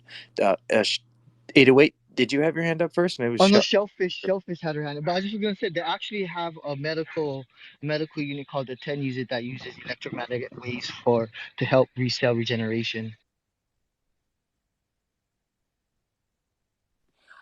Yes, they. As we're sitting here talking and you guys are talking about the frequencies and people are so concerned about um God, I know you hate this word, but the AI being ill-willed. Wouldn't it be wild if that you could utilize those frequencies to reverberate their systems, just like us, to realign them.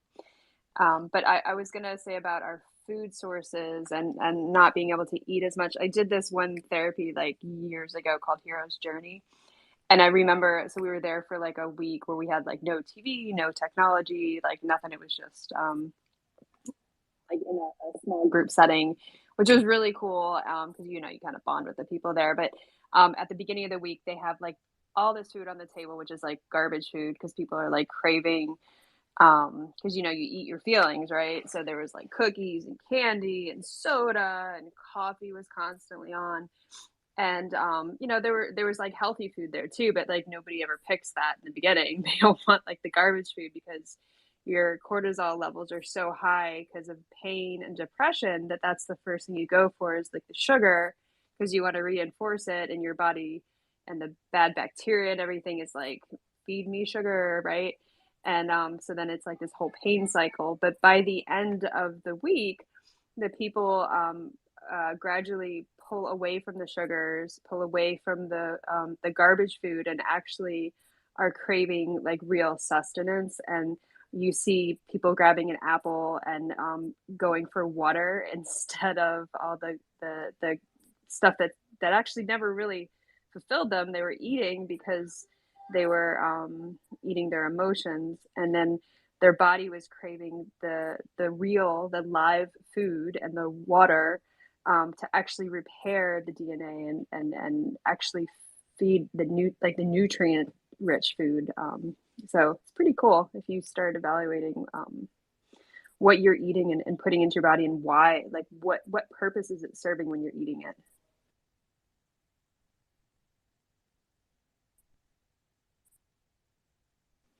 Damn, I killed the room. Thank you, Shellfish. No, you're all right. 808. Thank you so Go, much. go ahead. I kind of forgot what I was gonna say. I wanted to say something about what Shellfish was saying, but also onto what Nunks were saying about frequencies and the study of, like how you talked about the seven harmonic frequencies, which is the study that came from also Buddhist monasteries. How it was proven that they were able to maintain high frequency gamma wave brain functions while harmonizing and synchronizing their brain activity to the sounds that they were in while in a meditative state, reaching what? Good, cool stuff, yeah? How we see a lot of the studies now bring forth things that a lot of these people has been doing with all these different cultures and understanding it. It's amazing how we are able to talk and harmonize together through these different phones we use, even though it's we're miles and miles away. We are still connected through this device, and we're freakishizing with each other. It sounds very, yeah. I should stop there because it sounded very sexual. The last part, freaking hilarious. Whoa.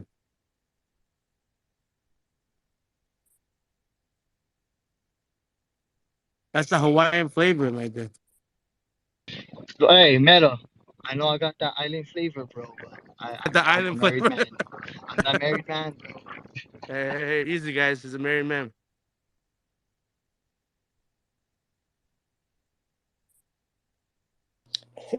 Go ahead, Nunks and King. Welcome up, man. Hey, just real quick on the Shellfish, on the food thing, and then on the monks. What a combo here. So if you guys know what a Tibetan 528 bowl is, or a Tibetan bowl, a Yes. singing bowl. Okay, so I have the 528. I got it at a swap meet. There was a Tibetan monk that was cruising around America, and he was selling handmade Tibetan monk bowls from Tibet. I paid, I don't know, about $100 for mine. You can tell it's handmade or whatever. And he says to me, he says, yeah, you guys sell these and you listen to them. He says, but how about a secret? And I said, okay, tell me a secret. Like, tell me something cool. He says, you take the bowl. It's actually the size of like a pretty good sized cereal bowl. He says, make sure it's in the palm of your hand when you use it. He said, but instead of just hearing the bowl, he said, take water, put your water in it, spin that thing around, get it jacked up. He said, take food. He said, just take your food, put your food in there, spin that around, and then so they take and they put food into the bowls, water into the bowls, juices into the bowls, then they crank that up with this wooden leather thing. It jacks the frequency up into the food, into the resonance of the food, and then you eat it out of the bowl. He says that is from a Tibetan monk. That's a secret. He says tell as many people as possible if they ever talk about poor nutrition and food. So anyway, it's just a super super easy thing to And do. can I add to that? I can add to that because I was also told you also have to listen to the different sounds and frequencies that comes off from the food that you put in. Because some of the food you put in distorts some of the sound, but sometimes that sound you don't hear unless you your body understands that frequency of that sound coming to you. And in order for us to understand that, we also have to understand what the food is we're putting into it. Say the liquid form of it too, like how they used to use different teas and different barks from different trees and different soils to make some tonics that they would drink before doing such meditation. All of that too, all played in a role, which is good stuff. Because like I said, a lot of the technology now is bringing forth a lot of these things that was done in the past, but making us understand it even way better than how we actually interpreted from our history lessons, kind of thing. Yeah, and anybody that goes after or tries to get a Tibetan bowl, make sure be careful, because there are tons of fakes that are made by a machine, and they do not carry the same frequency. They're not made with the right metals and the right part of the technology that they have. They do not share it with people, right? So they make these things, but if you ever run across a real one, or a place that is verified that they sell real Tibetan bowls, you will tell that it's handmade. You can see the hammer marks. But if you ever buy one and it's like this perfect machine thing you see from Target or something, and says, oh, a singing bowl or whatever. Yeah, it may sing and all that, but it may not be the right frequency, the 528. But they make them in different sizes, different of your chakras. But anyway, if you ever feel like you need you're not eating the best diet, you can put food in that and change the frequency, change the sound wave of the food yourself, which is what they do too. So anyway, Wait, cool, it's like cool, cool healing your deal. food, right? Just an FYI. It's like creating the Phonons is the quantum of sound. How crazy is that? wait. That's like creating mana from your food, right? Like you're creating some sort of Yeah, mana just from your like food. But photonic light, it's right? bad. It's We all make mana. photons, right? It's all here, man. It's right in front of us. We're all staring at it. We're all sharing it, and blessed. All right, I'm gonna Wait, can I put step a down, pizza in guys. I that gotta get ball? back to work. Always, always, Death. Thanks so much for inviting me up, dude. And keep these spaces, man. I'm so grateful that you guys converse about this stuff, and share your truths with each other, and allow everybody to just share their heart space, and just say it like it is, man. All right, love you guys. Be good. Bye, Nunks. All right. See you guys later.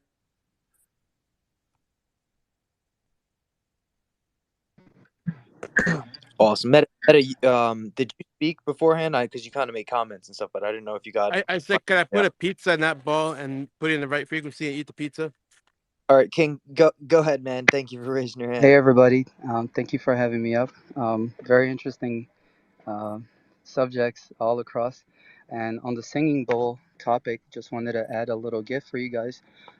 There is proof that a singing bowl that is attuned to the frequency of let's see, is it a 432 hertz, is known as a healing frequency. So that could be a good frequency to when it comes to food being incorporated in that. So on that topic. Now the other topic I wanted to cover was I think Def Ranger might be really interested in this one. It's um, kind of a analysis of Wolfram's computational self observation and kind of the way he explained the dimensions. I wanted to see if Def Ranger can kind of elaborate if he understood a little more than what I understood. Um, this is what I've got so far from his explanation. The first dimension is the primary unity, the source of all potentiality, and can be seen as analogous to the Ruyad or entangled limit to all possible computational rules and programs. So that's the first dimension. The second dimension will be the manifestation of polarity, meaning time and space, um, allowing the underlying unity to differentiate into complementary perspectives. So the two perspectives, time and space, similar to a simple program. And the third dimension would be our dimension, where the unity allows for The third dimension allows for the unity to experience and observe itself through conscious entities like ourselves, embedded within time and space.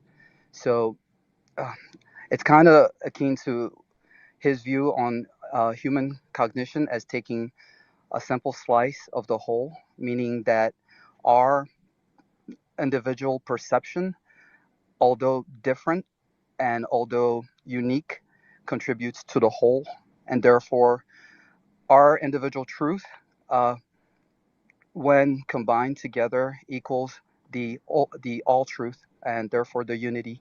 So the unity is kind of allowing itself to witness itself and witness time and space through us. So that's the third dimension. Fourth dimension will represent the cycling of experience, where event and time are driven by the computational process that's underneath it. The fifth dimension will be awareness and recording of experiential data, um, available by physical information.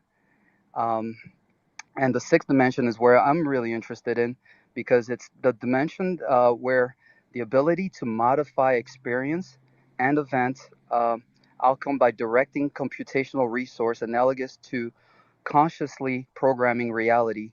So, if I'm understanding correctly, and maybe Def Ranger could hop in on this one, um, I believe what he's saying is that beings in the third dimension do have um, do have a connection to the sixth dimension, due to the fact that it is uh, sort of analogous to our consciousness, um, and therefore it has input from our consciousness. So just wanted to see if Def Ranger could expand on that. Yeah, I personally think it goes to actually to the 10th dimension. And so through quantum field theory, the energy formations in these different dimensional aspects that seem unfathomable to what we could conceptually understand to exist, through this formation of entropy, we as observers in the third dimension observe the reality that we do. But yeah, I think it goes past the sixth dimension. I think there are multi-dimensional steps beyond that, and this is just somewhat of what the way the math ends up being. From if you look at string theory, it would only computationally be able to exist in a 10-dimensional universe rather than a third dimensional or even a six-dimensional universe. But I do agree with the dimensional aspects, and this is also something very much largely theoretical still, right? To how deep down can we theoretically touch and know? Well, we can manifest four-dimensional objects in our third-dimensional space. You perceived a say, what the heck is that? We can at least understand that we can see that there's a fourth dimension that exists in our third dimensional space. We can even then perceive to be on. And this is where I personally say the awareness when we think about it conceptually of us and of us as an observer. I think when you are able to meditate in a state of awareness of your awareness of that understanding of the awareness that is occurring beyond the thoughts that is physically going on in your brain through the electromagnetic frequencies and the synaptics. I would consider that a fifth dimensional point of view or aspect where you take yourself to the fifth dimension. Okay, then in that You case, know, would you consider intuition an aspect of the sixth dimension then? um, I don't know if I would consider intuition an aspect of the sixth dimension. I would maybe also put it to something I would claim to be like particle retention. So whether it be on a dimensional state, because it could be on an every dimensional state, but in this dimension, you had a physical particle retention. So the energy of assimilation of waves created some sort of frequency inside of your synaptics in the third dimension, right? Because you exist in the third Correct. dimension that kind of had some sort of similarity and ability to understand an unfathomable feeling, and it gave you what we would call intuition. So where where that energy through entropy is originated, I would still say maybe in a 10 dimensional aspect or whatever the highest dimension that we could think of, because through entropy, everything that exists is of existence. And then we observe that as observers of the third I dimension. see. I think the I reason why I was specifically mentioning the sixth one is because it seems from what he's saying that we have a direct input on that specific dimension due to the fact that it is tied completely to the third dimensional entities and their consciousness. Yeah, so I think when I talk about subatomic relations of particles that we could interact with on a quantum scale, I think we're talking about interacting in a six dimensional state. And through those interactions, we can actually create differences in our third dimensional states that exist. Um, it's almost like maybe you have to go to the 10th dimension in mathematics to be able to break through the third dimension and enter in the first dimension and get back to the third dimension. And I'll say it like, because you brought up the first and the second dimension, which it's like, what's the first dimension? Length. Second dimension, length and width. Third dimension, length, width, height. And so we measure the time it takes to get through all of those differentials of of variables, patterns that could possibly exist, yet all existing still in this first dimensional state, as it's really, right, if you're looking at it, it's just a string. You're just looking at different aspects of that string, and we kind of are these particular observers somewhere on that string that exists, the string being all of existence. But we went a little bit past time. 808, man, go ahead, and then Meta, and I'm going to close up the space. Now, I was going to ask if you guys studied Everett's many rows of interpretation of quantum mechanics, because it talks about these different dimensions and how you're explaining it, the difference of 1, 2, 3, 4, 5, and 6, and how even in Hinduism explains the sixth and seventh dimension as color, sound, and vibration, and the substance forms and beings composed of those elements. So it's pretty crazy how we can talk about it in a now sense using computer science and technology, and how we perceive it to be now in our own reality, and how they perceive it to be then in their own reality. As how this leaf I'm holding in my hand, the colors it provides, and how we see it in our reality, what is it in their own. It's pretty crazy how we talk about a lot of these things, having their own space and time within their own existence within oneself, but understanding that it's not just within them oneself, it's also themselves outside as also within, meaning their connections with us that also connects them within, and how we are connected, and stuff like that. It's just always to me mind blowing. But Everett's what did I say? Everett's many worlds interpretation of quantum mechanics. That was a pretty good one I read up a while ago. I'll take a look into it. Meta, lead us out. All right, all right. So I wanted to say, basically, hold on. So okay, let's go. How many dimensions are there exactly? I was just something else, but then since we got on dimensions, like what? How many dimensions are there? And is it proven that there are so many Well, it's dimensions? been proven that the human brain can think in 11 dimensions. I have the post um, on my wall, whatever you call it. It's been driven Yeah, by, yeah. I'll yeah, check it by out. Nature, the Nature magazine, proving that the human brain can conceptualize in 11 dimension. Whether or not there's more, that's what we can experience. And ain't that wild that we're still asking questions of things that was being brought up in the past? Oh, blows my mind. Yeah, theoretically, Meta, there is an infinite amount of dimensions, and so to us being observers of the third dimension, maybe our max's understanding of is it is if it bleh, of it is the 11th dimension, So but there's proven 11 dimensions, and not like the Strokes song. I know well, it's the not stroke, the guy from it's Strokes, but I'm just kidding.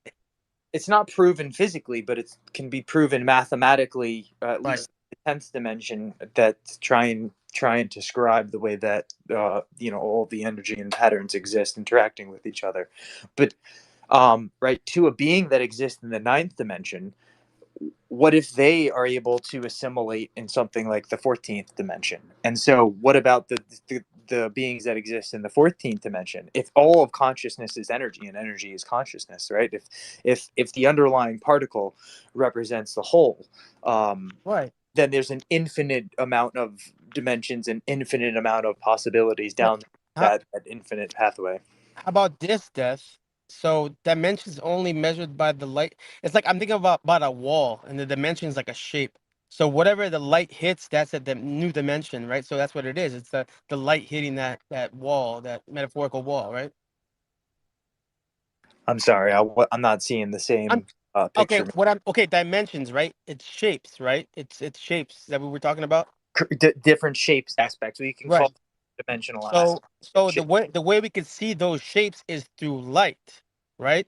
Without light then or energy, then we can't see those dimensions, right? So I'm saying that in my metaphorical mind is saying that it's basically dimensions are whatever light that hits that shape, that dimension.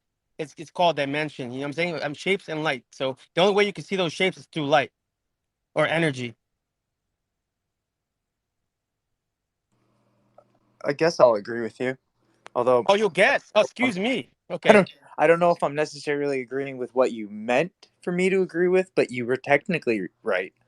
Okay. I'll take half point. Thank you. Love you guys. It was a fun space tonight. This was a great conversation. As always, I really appreciate all of you guys that come and speak and listen to the space. I'm not 100% sure I will be on Thursday, but I will let everybody know earlier on the day of Thursday. But if we will be back, 3:30 Eastern Standard Time. Once again, love everybody that came to the space, man, and I hope everybody has a great rest of the night. Night, everybody.